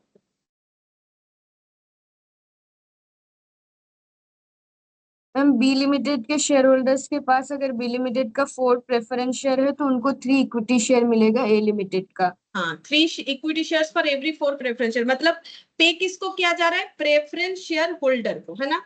ये बात क्लियर है? प्रेफरेंस शेयर होल्डर को, sorry 3 equity shares for every 4 preference shares of, हाँ प्रेफरेंस शेयर होल्डर को। तो प्रेफरेंस शेयर होल्डर के पास ही प्रेफरेंस शेयर रहेगा, तो प्रेफरेंस शेयर होल्डर को क्या पे किया जाएगा? ये मान लो एक प्रेफरेंस शेयर होल्डर है, इसके पास अगर 4 प्रेफरेंस शेयर है तो इसे ए लिमिटेड का कितना शेयर दे दिया जाएगा? इसके बदले ए लिमिटेड में जब ये इंसान आएगा तो इसे क्या मिलेगा? ये प्रेफरेंस शेयर होल्डर जब यहां शिफ्ट होगा तो इसे क्या मिलेगा? 3 इक्विटी शेयर। बोलो हाँ कि ना? ये समझ में आया? Yes ma'am. ठीक है। अच्छा, अब फिर बोल रहे 4 preference share of every 5 equity shares of B limited. मतलब बोलो, अच्छा हाँ, इसका प्राइस कितना होगा एक एक शेयर का? एट द रेट ऑफ 15 करके, ठीक है। 15 को हम लोग क्या बोलेंगे? Issue price. तो अब ये लिमिटेड इशू कर रहे हैं ना इनको शेयर, तो इशू प्राइस 15। अब बोलो ये एक शेयर होल्डर है। अब कौन सा शेयर होल्डर है? ये सेकंड वाला पढ़ो। बोल रहा है 4 preference shares for every 5 equity share. तो ये कौन होना चाहिए? ये इक्विटी शेयर होल्डर होना चाहिए। इसके पास अगर 5 इक्विटी शेयर है बी लिमिटेड का, तो ये 5 इक्विटी शेयर इसके पास से यहाँ पर जब ये शिफ्ट होगा, ये इक्विटी शेयर होल्डर, तो ये कौन था? ये प्रेफरेंस शेयर होल्डर था पुरानी कंपनी का। ये कौन है? इक्विटी शेयर होल्डर है। तो मुझे बोलो जब ये इधर शिफ्ट होगा तो इसे क्या मिलेगा? इक्विटी शेयर के बदले, 5 इक्विटी शेयर के बदले 4 प्रेफरेंस शेयर। 4 प्रेफरेंस शेयर मिलेगा, वो भी कितने रुपए वाला? Eight the rate of 17 rupees वाला, जो कि इशू प्राइस हो गया, ठीक है। और 3 पर शेयर इन कैश। और सभी को, जैसे चाहे वो प्रेफरेंस शेयर होल्डर है चाहे वो इक्विटी शेयर होल्डर है, साथ ही साथ इनको क्या मिलेगा? एडिशन क्या मिलेगा?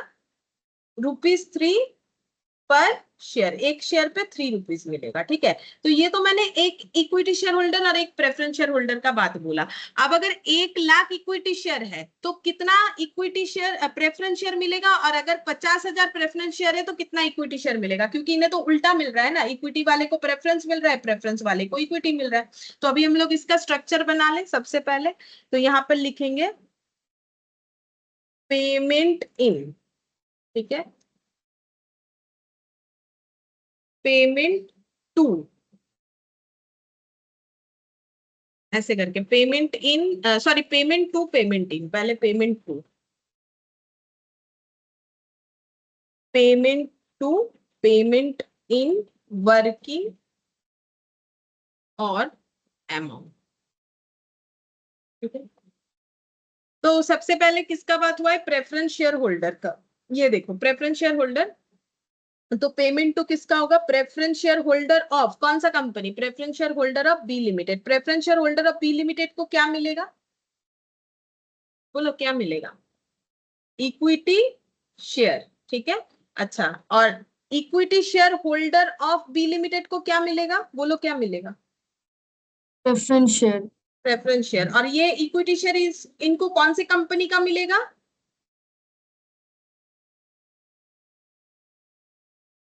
ये पहले बी लिमिटेड में थे, बी तो चला गया, ए लिमिटेड का मिलेगा, ठीक है। और दोनों को ही क्या और मिलेगा, कैश।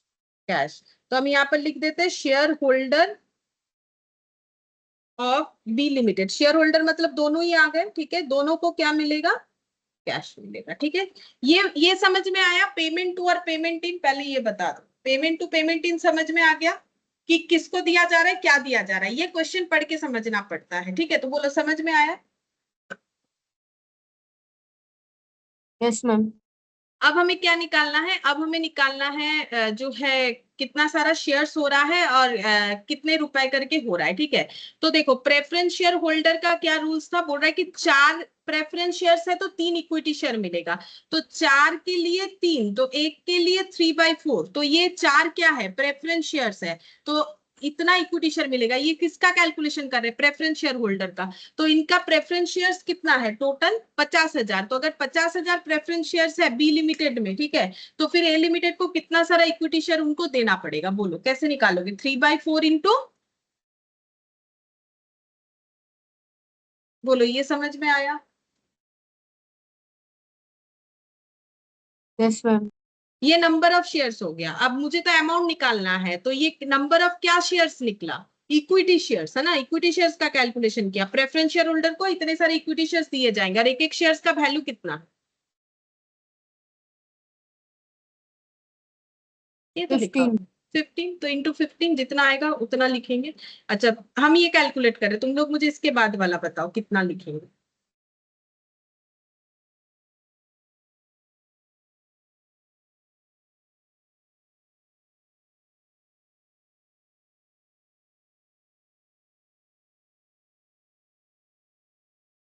बोलो इसके बाद वाला, अगर 5 इक्विटी शेयर है तो इन्हें 4 प्रेफरेंस शेयर मिलेगा, तो 5 के बदले 4। देन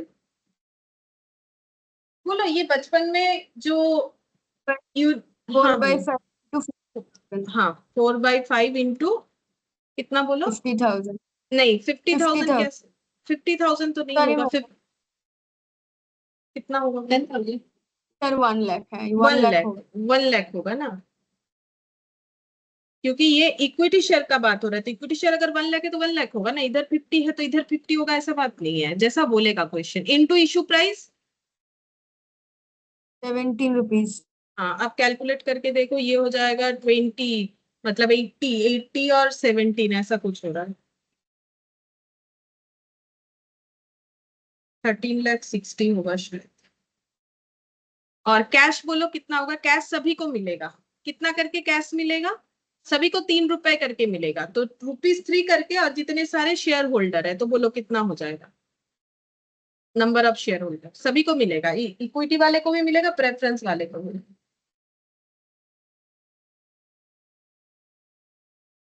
ये तो रहा, इक्विटी और प्रेफरेंस मिला के कितने होल्डर है टोटल, देखो ये दोनों जोड़ नहीं सकते हो, निकाल के डांस भी तो देख ले। 1 लाख 1,50,000। तब ये कितना हो जाएगा? 4,50,000। अब बताओ टोटल कितना आ रहा है?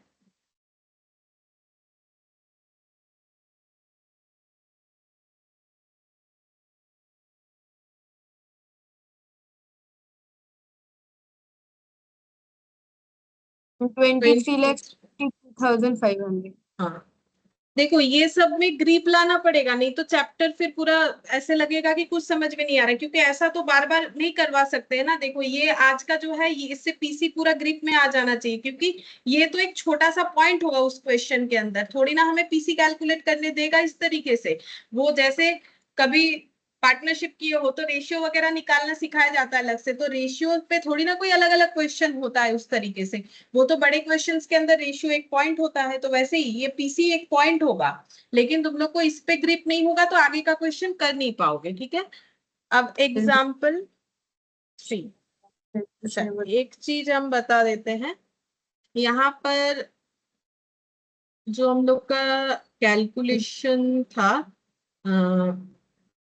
कैश प्लस शेयर सरेंडर, चलो वो लिखा है, कोई बात नहीं, छोड़ो। अब यहाँ पर लिख रहे हैं ओल्ड कंपनी। ओल्ड कंपनी का इक्विटी शेयर्स है 1 लाख, प्रेफरेंस शेयर्स है 70,000। New company took over old company. ठीक है, न्यू कंपनी ने ओल्ड कंपनी को टेक ओवर किया है। ठीक है, और यहाँ पर लिख देते हैं स्वैप रेशियो गिवन है क्वेश्चन में, जो मैंने पहले लिखवाया था ना कि स्वैप रेशियो अगर गिवन नहीं है देन कैलकुलेट करना है। स्वैप रेशियो बोला है equity shares 3:2, preference preference share 4:7। ठीक है, इक्विटी शेयर 3:2, प्रेफरेंस शेयर 4:7। अच्छा, और नेक्स्ट लिखते हैं issue price of new company, equity shares ₹30, preference shares ₹20। अच्छा, फाइंड पीसी। हमें पीसी कैलकुलेट करके देना है। ठीक है, तो देखो यहाँ पर इक्विटी शेयर से 1 लाख, प्रेफरेंस शेयर है 70,000। कौन सी कंपनी का? ओल्ड कंपनी का। न्यू कंपनी ओल्ड कंपनी को लेगी, इस स्वैप रेशियो में लेगी। ये स्वैप रेशियो का मतलब फिर क्या हो गया? जैसे ये रेशियो का मतलब क्या है, इसका मतलब क्या था?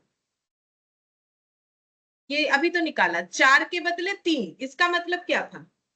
5 के बदले 4, बोलो ये था कि नहीं? इसमें यस से मैम। ओल्ड कौन सा है और न्यू कौन सा है? ये नीचे वाला क्या है? देखो ना, क्वेश्चन में ड्रॉ किए हो तो देखो, अगर 4 शेयर है तो नया 3 मिलेगा, तो ये ऊपर न्यू नहीं है, तो न्यू डिवाइडेड बाय ओल्ड है कि नहीं? पहले बताओ। जो भी लिखे यस हो मैम। हर जगह पे न्यू डिवाइडेड बाय ओल्ड लिखे हो, और स्वैप रेशियो में भी अगर देखेंगे तो देखो क्या लिखवाया हुआ है। अच्छा, old by new, old by new अगर वैल्यू के अकॉर्डिंग लेंगे तो ओल्ड बाय न्यू होगा। ठीक है, चलो तो हम लोग यहाँ पर जैसे कैलकुलेशन हुआ है हम लोग वैसे मानेंगे, क्योंकि यहाँ तो स्वैप रेशियो था नहीं तो हम लोगों ने इस तरीके से कैलकुलेट किया था। तो ये देखो, अगर 4 प्रेफरेंस शेयर्स है तो अभी जो है नया 3 मिलेगा, तो ऊपर मेरा न्यू आ रहा है, नीचे ओल्ड आ रहा है, और स्वैप रेशियो में उल्टा है। ठीक है, छोड़ो कोई बात नहीं। यहाँ पर स्वैप रेशियो जब आएगा तो हमें उस हिसाब से फिर लेना पड़ेगा। तो स्वैप रेशियो कैसे आता है? स्वैप रेशियो का मतलब बोल रहा है, ये देखो, ओल्ड बाय न्यू। ओल्ड, अच्छा, old company share divided by new company share, मतलब ये 3:2 जो है वो ओल्ड बाय न्यू बता रहा है, 4:7 जो है वो भी ओल्ड बाय न्यू बता रहा है। हमें पीसी फाइंड आउट करके देना है। तो इशू प्राइस भी दे दिया है इक्विटी शेयर और प्रेफरेंस शेयर्स का। ठीक है, तो अब हम लोग लिखेंगे पेमेंट टू, हम शॉर्ट में लिख रहे हैं पेमेंट इन और वर्किंग और अमाउंट। ठीक है, तो किसको पे किया जाएगा? इक्विटी शेयर और प्रेफरेंस शेयर दोनों है, तो payment to equity share holder, payment to preference share holder. Equity share holder को क्या देंगे इस बारे में हमें स्पेसिफिकली कुछ नहीं बोला है, तो फिर इंप्लाइड है, तो बोलो इक्विटी शेयर होल्डर को क्या देंगे? दो ही चीज तो दे रहा है, इक्विटी शेयर और प्रेफरेंस। तो अगर कुछ बोला नहीं है तो इक्विटी शेयर वाले को क्या दे रहे हैं और प्रेफरेंस शेयर वाले को क्या दे रहे हैं? क्या लगता है, बोलो। जब कुछ बोला नहीं है तो कैसे देंगे? मतलब तुम लोग को क्या लग रहा है, इक्विटी शेयर वाले को क्या देना चाहिए और प्रेफरेंस शेयर वाले को क्या देना चाहिए, अगर कुछ बोला नहीं है क्वेश्चन में तो? जिसका जो है उसको वही देंगे ना। अगर मुझे क्लास ऑफ शेयर्स में कोई चेंजेस नहीं बोला है तो इक्विटी शेयर होल्डर वाले को क्या देना चाहिए फिर? Ma'am equity share. हाँ वही पूछ रहे हैं ना, इक्विटी शेयर। अब हम लोग अपने मन से तो बोल नहीं सकते इक्विटी वाला प्रेफरेंस लेगा, लेकिन इक्विटी वाला इक्विटी ले सकता है, ठीक है, ये तो हम लोग एजम्पशन ले ही सकते हैं ना। तो equity share of new company, और प्रेफरेंस शेयर वाला कुछ बोला नहीं है तो preference share of new company हो जाएगा। अच्छा, अब हमें स्वैप रेशियो लगाना है। स्वैप रेशियो बोला है 3:2, तो 3:2 मतलब 3/2 इंटू कितना हो जाएगा, बोलो। ये तो रेशियो मतलब ये हो गया ना कि एक के बदले कितना और टोटल नंबर ऑफ शेयर्स के बदले कितना इंटू कितना होगा और इशू प्राइस लगाएंगे, और यहाँ पर हो जाएगा स्वैप रेशियो है 4/7, तो 4/7 इंटू कितना और इंटू कितना, बोलो। ये तो मैम एक शेयर के बदले 3/2। हाँ बोलो। 3/2 इंटू 1 लाख। हाँ सही है। प्राइस और 4/7 इंटू 70,000। हाँ, प्रेफरेंस शेयर 70,000 इंटू, ये तो नंबर निकल जाएगा कि इतने number of share equity share, इतने नंबर ऑफ प्रेफरेंस शेयर, और उसका वैल्यू निकालने के लिए इंटू। मैम इक्विटी शेयर का 30 और प्रेफरेंस शेयर का 20। हाँ तो अब देख लो कितना होगा, तो ये हो गया 15 टू 3, मतलब 45 लाख, और ये हो गया 10 into 40, 8 लाख। तो कितना हो जाएगा, 8 लाख इंटू 45 लाख, 53 लाख, ठीक है, 53 लाख। बोलो ये समझ में आ गया? Yes ma'am. अच्छा, और एक देखते हैं।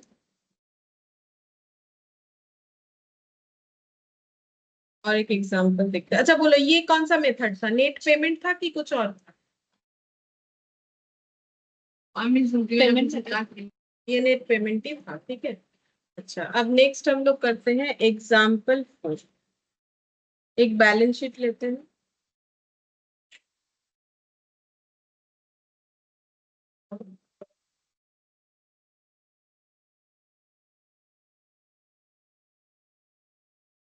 ए लिमिटेड, बी लिमिटेड, ठीक है।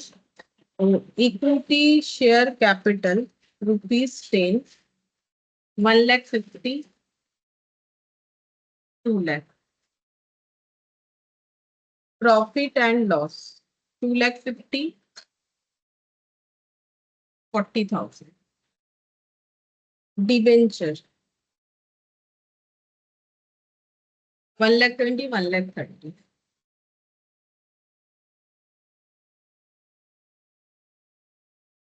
क्रेडिटर 1,80,000, 4,10,000। एक बार टोटल करके बताओगे दोनों साइड कितना कितना है?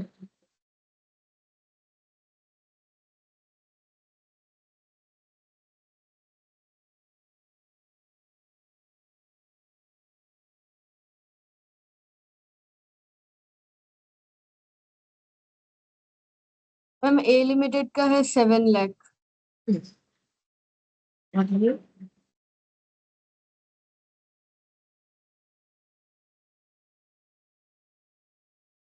7 लाख।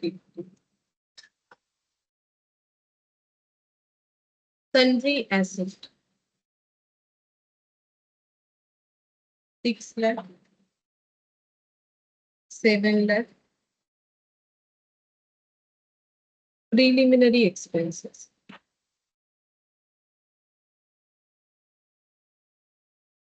1 लाख और 80,000। 7 लाख और 7 लाख।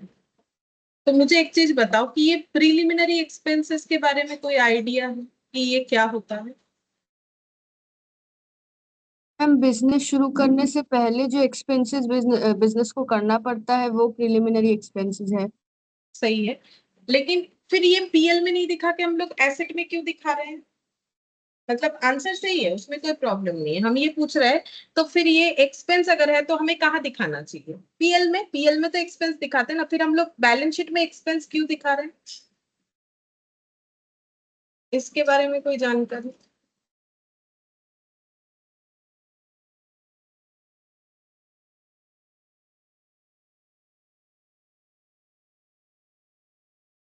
इसको क्या एसेट बोला जाता है, बोल सकते हो? फिक्स्ड करेंट ऐसा नहीं, एक और एसेट होता है जो एसेट नहीं है बट एसेट, एसेट में लिखा जाता है। याद है ऐसे एसेट को क्या बोलते हैं?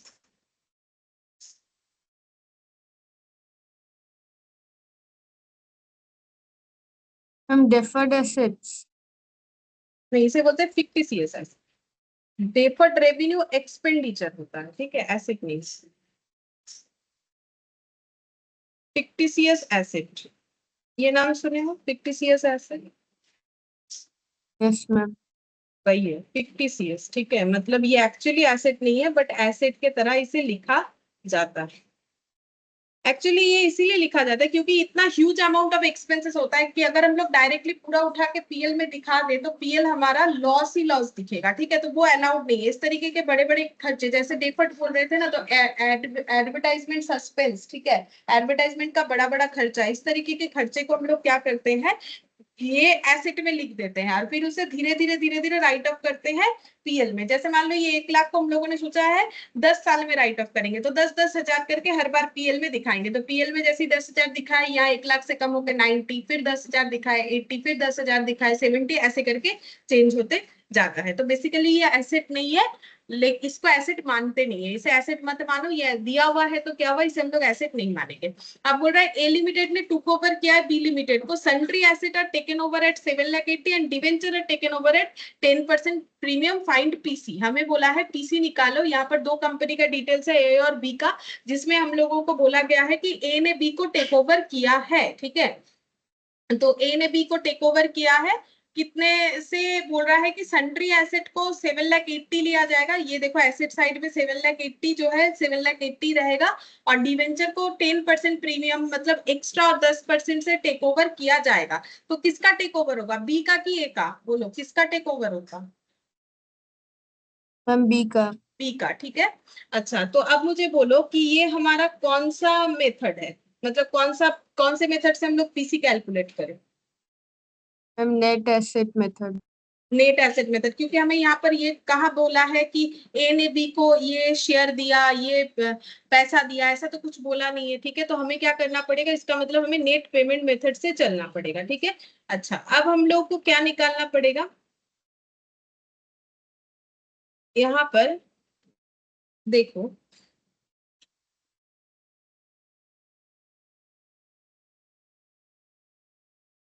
एक शेयर 10 रुपए वाला है और इनका एक शेयर, एक सेकंड, हाँ 10 रुपए वाला है, ठीक है। तो यहाँ पर हम लोग लिखेंगे नेट एसेट मेथड, एक बार देखो कैसे रूल्स क्या था नेट एसेट मेथड में। ये कुछ इस तरीके से करना है, sundry asset minus sundry liabilities minus preferential capital, ये क्वेश्चन में अवेलेबल नहीं है। सन्ड्री एसेट ले लेंगे, सन्ड्री लाइबिलिटीज लेस करेंगे, जो बैलेंस बचेगा वो इक्विटी शेयर होगा, divided by number of equity share करना पड़ेगा, ठीक है। ये करने से हमारे पास इंट्रिंसिक वैल्यू आएगा। देखो एक चीज देखो, हम लोगों ने क्या सीखा, ये वाला देखना पड़ेगा, सन्ड्री एसेट, सॉरी हम वहां चलेगा, sundry asset minus sundry liabilities होना चाहिए, तो वो हमारा परचेज कंसिडरेशन होगा, ठीक है, sundry asset minus sundry liabilities, चलो लिखते हैं।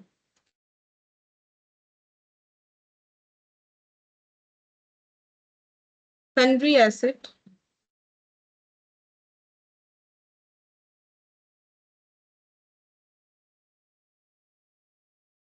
कितना है, 7,80,000 पे टेक ओवर होगा। अच्छा, यहाँ पर एसेट में अच्छा 7,80,000 लेने से तो हमारा प्रीलिमिनरी एक्सपेंसेस आ जाएगा, लेकिन अभी अभी तो हम लोगों ने डिसाइड किया कि प्रीलिमिनरी एक्सपेंसेस हमारा एसेट नहीं है, तो एक्चुअली ये 7 लाख को ही कितने में टेक ओवर किया जा रहा है बोलो तो? नहीं समझ में आया मेरा बात। देखो ये टोटल 7,80,000, ये 7 लाख को टेक ओवर किया जा रहा है कितने में? 7,80,000 में। मतलब हम लोग जो 7,80,000 लिख रहे हैं वो कौन सा वाला लिख रहे हैं? ये वाला लिख रहे हैं। 7 लाख का वैल्यू 7,80,000 हुआ है, ठीक है। 7 लाख का वैल्यू 7,80,000 हुआ है। अच्छा, अब लेस क्या करेंगे इसमें से? Sundry liabilities. अब लाइबिलिटीज में क्या क्या जाएगा बोलो? क्रेडिटर जाएगा और डिवेंचर जाएगा। तो यहाँ पे लिखते हैं क्रेडिटर। तो क्रेडिटर कितना है? 4,10,000। और डिवेंचर, डिवेंचर कितने में टेक? 10% प्रीमियम से। तो 10% प्रीमियम निकालो। डिवेंचर था 1,30,000, 1,30,000 पे 10% प्रीमियम लगाओ, कितना हो जाएगा बोलो? कितना होगा? 1,43,000। 1,43,000। ठीक है, तो देखो कितना आ रहा है।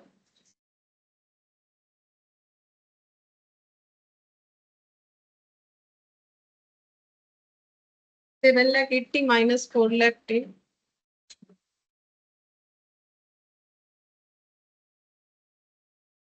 हम 2,27,000। 2,27,000, ठीक है। तो अगर हम लोग बोल रहे हैं कि ये हमारा नेट एसेट मेथड है, देन यही मेरा पीसी हो जाएगा। लेकिन एक चीज देखो, हम लोगों को कैलकुलेट, देखो नेट एसेट मेथड तब अप्लाई करेंगे जब हमारे पास कोई ऑप्शन होगा नहीं कि नेट पेमेंट मेथड में हम लोग शिफ्ट हो। तो नेट पेमेंट मेथड देखो, यहाँ पर नेट पेमेंट मेथड में हम लोग क्या करते हैं? स्वैप रेशियो का जरूरत होता है। अगर स्वैप रेशियो अगर हमें मिल जाए, ठीक है, चाहे हमारा कोई भी मेथड हो, पेमेंट हो या एसेट हो, हमें स्वैप रेशियो का जरूरत होगा। तो स्वैप रेशियो के लिए हमें क्या चाहिए? बोल रहा है कि अगर स्वैप रेशियो नहीं है तो फिर स्वैप रेशियो का फॉर्मूला लगाओ।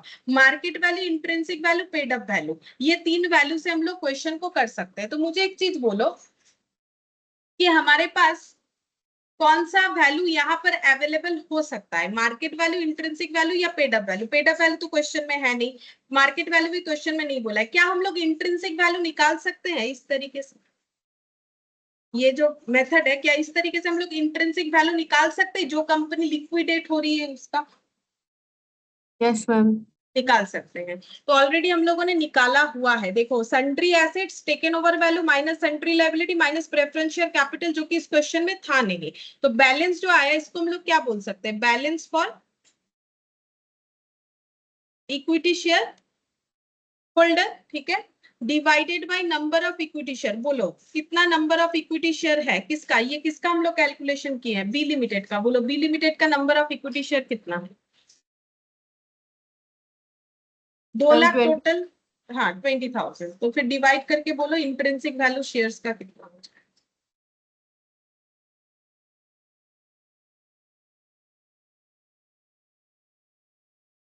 2,27,000 डिवाइडेड बाई 20।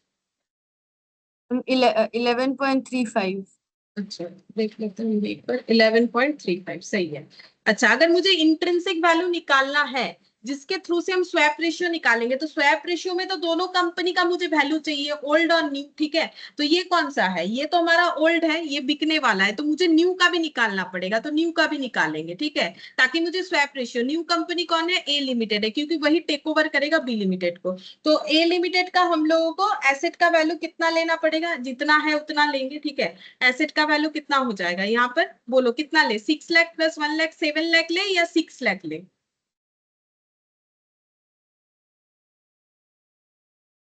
इसका कोई टेक ओवर वैल्यू नहीं है, इसका जो बुक वैल्यू है वही लेना पड़ेगा। तो 6 लाख ले कि 7 लाख ले? क्योंकि प्रीलिमिनरी एक्सपेंसेस तो एसेट होता नहीं, अभी तो सिखाया। हम 6 लाख। तो फिर 6 लाख लेंगे। लेस करना पड़ेगा सन्ड्री लाइबिलिटीज। तो सन्ड्री लाइबिलिटीज में कितना लेस हो जाएगा बोलो? क्या क्या लेस होगा? शेयर कैपिटल और पीएल का भी लाइबिलिटी तो होता नहीं, ये थोड़ी ना लाइबिलिटी है, ये तो ओनर्स इक्विटी है। ये लाइबिलिटी होता है कैपिटल, बट ये तो ओनर्स कैपिटल, ओनर्स लाइबिलिटी है। लाइबिलिटी मतलब आउटसाइडर। बोलो आउटसाइडर लाइबिलिटी कितना कितना हो? डिवेंचर एंड क्रेडिटर्स 1,20,000 एंड 1,80,000 ठीक है, 1,20,000 और 1,80,000 माइनस करके मुझे बोलो कितना होगा। क्रेडिटर 1,80,000 है।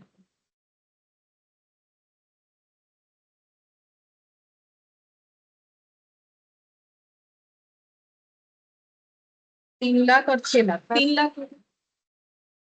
और नंबर ऑफ इक्विटी शेयर्स बोलो कितना है? 15,000 डिवाइडेड बाय करके बोलो कितना होगा। 3 लाख डिवाइडेड बाय 15,000 20 मैम। ठीक है।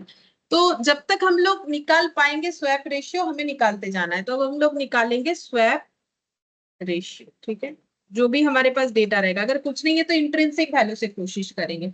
तो value of old company that is 11.35 और divided by value of new company that is 20। ठीक है, ये हो गया। ये हम लोग का स्वैप रेशियो निकल के आ गया। अब हम लोग को क्या करना है, परचेस कंसिडरेशन निकालना है। तो पेमेंट टू, पेमेंट इन और वर्किंग और अमाउंट। तो यहाँ पर किसको पेमेंट का बात हुआ है? क्या यहाँ पर कोई प्रेफरेंस शेयर है नहीं, तो फिर किसको पेमेंट का बात हो रहा होगा? इक्विटी शेयर का। इक्विटी शेयर ऑफ कौन सी कंपनी का? B limited. इनको हम लोग दे क्या रहे हैं? बोलो, इनको हम लोग दे क्या रहे हैं? कुछ नहीं बोला है तो क्या देंगे इक्विटी शेयर होल्डर को? Equity share. Equity share of A limited मिलेगा। ठीक है, अब वर्किंग निकालेंगे। तो वर्किंग कैसे निकालेंगे? तो हमें क्या करना पड़ता है, स्वैप रेशियो। ठीक है, इनटू क्या हो जाएगा, जितने नंबर ऑफ इक्विटी शेयर्स है ओल्ड कंपनी का इनटू इशू प्राइस। बोलो, ओल्ड कंपनी का जितने इक्विटी शेयर्स है उन्हीं को तो शेयर बांटेगा। कौन बांटेगा? ए। तो बी लिमिटेड का इक्विटी शेयर कितना है? नंबर ऑफ, यहाँ पर लिखा था ना 20,000। बोलो, ये समझ में आया? 20,000 इक्विटी शेयर हमें देना पड़ेगा। 20,000 इक्विटी शेयर के ऊपर हमें शेयर बांटना पड़ेगा। मतलब ए लिमिटेड को टोटल इतने शेयर्स पे, ये स्वैप रेशियो पे शेयर बांटना पड़ेगा। तो नंबर ऑफ शेयर्स आ जाएगा, इनटू करेंगे हम लोग इशू प्राइस। ठीक है, तो इशू प्राइस क्या है हमारे पास क्वेश्चन में? कितने में इशू होगा? नहीं है। देखो, इशू प्राइस है, ढूंढो। इशू प्राइस दिख रहा है तुम लोग को कहीं पर? इशू प्राइस कौन डिसाइड करेगा? जो खरीद रहा है। ए लिमिटेड ने कहीं पर भी बोला है बी लिमिटेड को जो शेयर्स दिएगा, बी लिमिटेड की इक्विटी शेयर्स को जो शेयर्स देगा, वो कितने रुपए करके देगा? नहीं बोला है। ठीक है, तो ये वाला पॉइंट हमारे पास मिसिंग है अगर देखो तो इशू प्राइस। तो फिर इशू प्राइस कौन सा लेना पड़ेगा? बोलो, ए लिमिटेड का क्या कोई हमें इशू प्राइस मिला है अभी तक? अभी हम लोगों ने एक कैलकुलेशन किया, मुझे बोलो ए लिमिटेड का भी हमें शेयर प्राइस कितना मिला? अब ए लिमिटेड का अगर एक एक शेयर्स का इंट्रिंसिक वैल्यू 20 हो रहा है, हमें कोई इशू प्राइस नहीं बोला है, तो फिर हम लोगों को इशू प्राइस क्या मानना पड़ेगा? मैम 20 मानना पड़ेगा। जब हमें कुछ बोला नहीं है, तो अगर इस कंपनी का शेयर का मैक्सिमम प्राइस 20 हो सकता है, अगर ये बंद होने वाला हो, तो फिर हमें वही प्राइस लेना पड़ेगा। इंट्रिंसिक वैल्यू का मतलब तो वही होता है ना। तो अब कैलकुलेट करके बताओ कितना हो रहा है। 11.35 इंटू 2,20,000 डिवाइडेड बाई 20 इंटू 20, 2,27,000। 2,27,000। ठीक है, 2,27,000। तो हम लोगों ने ये निकाल लिया कि कितना पे होगा, इक्विटी शेयर्स पे होगा। मतलब नंबर ऑफ इक्विटी शेयर्स हम लोगों ने निकाल लिया, इतना सारा पे हो जाएगा, दैट इज 2,27,000। तो ये पॉइंट टू भी नोटेड था, ये हमारे पास डेटा मिसिंग था। ठीक है, क्योंकि डेटा मिसिंग था इशू प्राइस वाला, तो हम लोगों ने कौन सा प्राइस ले लिया? इंट्रिंसिक वैल्यू हम लोगों ने लिया। ठीक है, इंट्रिंसिक वैल्यू। स्वैप रेशियो भी मिसिंग था, तो हम लोगों ने स्वैप रेशियो कैलकुलेट किया, ओल्ड कंपनी का share divided by new company का शेयर। ठीक है, अब ये पॉइंट भी हम थोड़ा सा बताते हैं। देखो, ये जो लिखा हुआ है ना कि ये शेयर इतना हो रहा है, तो एक्चुअली देखो ये ऐसे हो रहा है। अगर देखा जाए तो न्यू कंपनी का जो शेयर का वैल्यू है, ठीक है, देखो न्यू कंपनी का जो शेयर का वैल्यू है वो कितना है? एक एक शेयर का वैल्यू कितना करके आया देखो, 20। ठीक है, और ओल्ड कंपनी का शेयर का वैल्यू कितना था? ओल्ड कंपनी का एक एक शेयर का वैल्यू दोनों जगह पे टेल लिखा हुआ है, तो ओल्ड कंपनी का शेयर का वैल्यू कितना था? जब बी अपने आप को बेच रहा है, तो बी के एक एक शेयर्स का वैल्यू कितना था? 10। 10। ठीक है, तो ये बात भी थोड़ा समझ लो। देखो, जब डील हुआ तब बी लिमिटेड का एक शेयर का वैल्यू कितना था? ₹10। 10, ठीक है। और ए लिमिटेड जो बी लिमिटेड को परचेज कर रहा है उसके एक एक शेयर का वैल्यू कितना निकल के आया है, 20 निकल के आया है, ठीक है। एक एक शेयर का वैल्यू 20 निकल के आया है। मतलब क्या हम लोग बोल सकते हैं कि अगर ए लिमिटेड और बी लिमिटेड में डीलिंग्स हो रहा है तो हम लोग ये बोल सकते हैं कि न्यू कंपनी का एक शेयर जो है 20 रुपीज का है, और बी लिमिटेड मतलब जो ओल्ड कंपनी है उसका एक शेयर 10 रुपए का है। मतलब इनमें जो मतलब रिलेशन है ये 2 टाइम्स है, डबल है। डबल है, ये देखो डबल है। मतलब बी लिमिटेड का अगर 2 शेयर हो, बी लिमिटेड का अगर 2 शेयर हो तो ही वो ए लिमिटेड के एक शेयर के बराबर होता है, ठीक है। तो ऐसे जो है यहाँ पर अगर हम लोग बोले तो ये देखो न्यू कंपनी कितना शेयर दे रही है, ठीक है, कितना शेयर, ऐसे लिखते हैं, number of shares given by new company, ऐसे लिख देते हैं।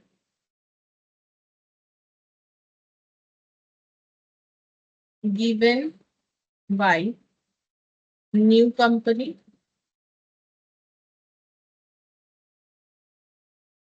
और number of share taken by old company, ठीक है। ओल्ड कंपनी कितना सारा शेयर्स लेगी। तो अगर हमें देखा जाए तो फिर देखो यहाँ पर न्यू कंपनी का, ये देखो ये हो गया मेरा न्यू कंपनी, ये हो गया मेरा ओल्ड कंपनी। न्यू कंपनी का एक शेयर 20 रुपीज का है, ओल्ड कंपनी का एक शेयर जो है वो 10 रुपीज का है, ठीक है। तो हम लोग ऐसे बोल सकते हैं कि यहाँ पर न्यू का नंबर ऑफ शेयर्स अगर ये दोनों बराबर करने जाए, ठीक है, तो फिर number of shares given by new company एक होगा, ठीक है, क्योंकि एक देने पे 20 रुपीज हो जाएगा। और ओल्ड कंपनी का कितना सारा शेयर्स हो रहा है, 2। मतलब ओल्ड कंपनी अगर 2 शेयर्स ले रही है न्यू कंपनी का तो वो बराबर होगा, क्योंकि इसका 10 रुपए है और इसका 20 रुपए है, ठीक है। मतलब इस तरीके से रेशियो डिसाइड होता है। जो भी हो, इसका जरूरत नहीं है तुम लोगों को, ठीक है, इसको इग्नोर कर सकते हो। हमें तो इस फॉर्मूले पे चलना पड़ेगा कि हमें स्वैप रेशियो अगर नहीं मिल रहा है तो हम लोग स्वैप रेशियो कैसे निकाल सकते हैं। हम लोग स्वैप रेशियो निकालने के लिए देखो इंट्रिंसिक वैल्यू वगैरह का यूज कर सकते हैं, ठीक है। ये देखो हम लोगों को अगर while calculating PC we required swap ratio, if swap ratio is not given then will calculate it by applying the following formula. तो स्वैप रेशियो हमारे पास था नहीं तो हम लोगों ने स्वैप रेशियो से इसे कैलकुलेट कर लिया। अब स्वैप रेशियो गिवन का मतलब है अगर क्वेश्चन में इस तरीके से दे दिया, जैसे हम लोगों ने क्वेश्चन किया था जहां पर रेशियो गिवन था, ठीक है, सेकंड या थर्ड वाला क्वेश्चन, अगर वैसा दे दिया है तो उसका यूज करेंगे, नहीं दिया है तो हम लोग ये देखेंगे कि कितने के बदले कितने शेयर्स हो रहे हैं वैसे, ठीक है। अब वैल्यू क्या क्या हो सकता है, तो value market, paid up, intrinsic. तो इंट्रिंसिक वैल्यू अभी अभी हम लोगों ने निकाल के देखा बिकॉज मार्केट वैल्यू हमारे पास अवेलेबल नहीं था। तो सेकंड प्रेफरेंस इंट्रिंसिक वैल्यू होता है। तो इंट्रिंसिक वैल्यू इस तरीके से निकाला जाएगा। इस पे भी हम लोगों ने क्वेश्चन देखा, ठीक है। अच्छा अब देखो if question is silent about issue price, तो ये वाला पॉइंट समझो। Question is silent about issue price, यहाँ पर इशू प्राइस हमारे पास मिसिंग था, तो हमें क्या करना पड़ेगा, देखो क्या लिखा हुआ है। Question is silent about issue price, use intrinsic value, that is do not calculate intrinsic value specially for purpose of issue price. बोल रहा है only if already calculate while calculating swap ratio. इसका मतलब ये बोल रहा है कि अगर क्वेश्चन में इशू प्राइस मिसिंग है और हम लोगों ने स्वैप रेशियो निकालने के लिए इंट्रिंसिक वैल्यू का कैलकुलेट किया हुआ था, तब हम लोग इंट्रिंसिक वैल्यू को यहाँ पर पुट करेंगे। लेकिन यहाँ पुट करने के लिए इंट्रिंसिक वैल्यू सिर्फ कैलकुलेट करने का कभी जरूरत नहीं पड़ता है, ठीक है। मतलब जिस क्वेश्चन में स्वैप रेशियो निकालने के लिए इंट्रिंसिक वैल्यू कैलकुलेट हुआ था उस क्वेश्चन में अगर हमारे पास इशू प्राइस मिसिंग है देन हम लोग इंट्रिंसिक वैल्यू का यूज करेंगे, ठीक है। अगर देखो यूज इंट्रिंसिक वैल्यू हम लोग कर सकते हैं, जैसे अभी हम लोगों ने किया तभी कर सकते हैं, only if already calculated while calculating swap ratio. अगर स्वैप रेशियो के लिए इंट्रिंसिक वैल्यू पहले कैलकुलेट किया था और हमारे पास इशू प्राइस नहीं है then we can use intrinsic value, ठीक है। लेकिन इंट्रिंसिक वैल्यू को सिर्फ और सिर्फ इशू प्राइस के लिए कैलकुलेट नहीं किया जाता है। और अगर इंट्रिंसिक वैल्यू हम लोगों ने कैलकुलेट नहीं किया था स्वैप रेशियो के लिए, ठीक है, मान लो हमारे पास स्वैप रेशियो कैलकुलेट करने के लिए क्वेश्चन में ये अवेलेबल था मार्केट वैल्यू, ठीक है, तो हम लोगों ने इंट्रिंसिक वैल्यू नहीं कैलकुलेट किया, फिर भी हमारा इशू प्राइस जो है वो गायब है। तो फिर हम लोगों को क्या यूज करना पड़ेगा, पेड अप वैल्यू और फेस वैल्यू। तब ऑलरेडी क्वेश्चन में ये देगा या तो पेड अप वैल्यू देगा या तो फेस वैल्यू देगा। तो इशू प्राइस के बदले क्या क्या यूज कर सकते हैं, इशू प्राइस के बदले intrinsic value, paid up value, face value use कर सकते सकते हैं, लेकिन इंट्रिंसिक वैल्यू सिर्फ और सिर्फ तभी यूज कर सकते हैं अगर वो पहले कैलकुलेट किया गया है स्वैप रेशियो के कारण, और अगर नहीं किया था देन हम लोग इंट्रिंसिक वैल्यू नहीं यूज कर पाएंगे, तब क्वेश्चन हमें जरूर से फेस वैल्यू या पेड अप वैल्यू बताएगा, तो हमें वो लेना पड़ेगा, ठीक है। अच्छा फिर देखो, अच्छा ये तो हम लोगों ने किया नहीं है, बोल रहा है कि when both swap ratio and intrinsic value are given then we have to calculate, अगर हमारे पास स्वैप रेशियो और जो है इंट्रिंसिक वैल्यू, ऐसा तो हमारे पास अभी तक मैंने एग्जांपल लिया नहीं, दोनों ही है, तो क्या करना पड़ेगा। If question says that calculate cash per share, नहीं ये भी हम लोगों ने नहीं किया, ठीक है। तो ये दो पॉइंट 3 और 4 पॉइंट पे हम लोगों ने कोई एग्जाम्पल नहीं किया, तो हम लोगों ने क्या क्या एग्जाम्पल किया, एक तो हम लोगों ने नेट पेमेंट, और ये वाला भी हमारा नेट पेमेंट से ही निकला। देखो नेट पेमेंट क्योंकि बेस्ट माना जाता है, तो कोशिश करना है कि हमें नेट पेमेंट मेथड से ही क्वेश्चन को हम लोग सॉल्व करें, ठीक है। तो हम लोग नेट पेमेंट मेथड से कर पा रहे हैं, ये वाला क्वेश्चन हम लोगों ने नेट पेमेंट मेथड से किया ना, कि इक्विटी शेयर होल्डर को कितना सारा इक्विटी शेयर मिल रहा है, तो अगर हम लोग स्वैप रेशियो निकाल पाएंगे then go for net payment method, ठीक है। हम लोग तब नेट पेमेंट मेथड से ही करेंगे। तो नेट एसेट मेथड तब यूज करते हैं जब हमारे पास नेट पेमेंट मेथड को करने का कोई अवेलेबिलिटी नहीं होता है, ठीक है। तो फर्स्ट प्रेफरेंस वही होता है। तो देखो हम लोगों ने 4 एग्जाम्पल किया, 4 अलग अलग टाइप का था, तो पहले ये अच्छे से देखो, ठीक है। नेक्स्ट क्लास में जो है हम लोग फिर से कुछ एग्जाम्पल्स लेके बाकी 2 पॉइंट समझेंगे, और उसके बाद जो है देखते हैं क्या क्या क्वेश्चन किया जा सकता है, ठीक है। फिर आज thank you ma'am, bye ma'am. इतना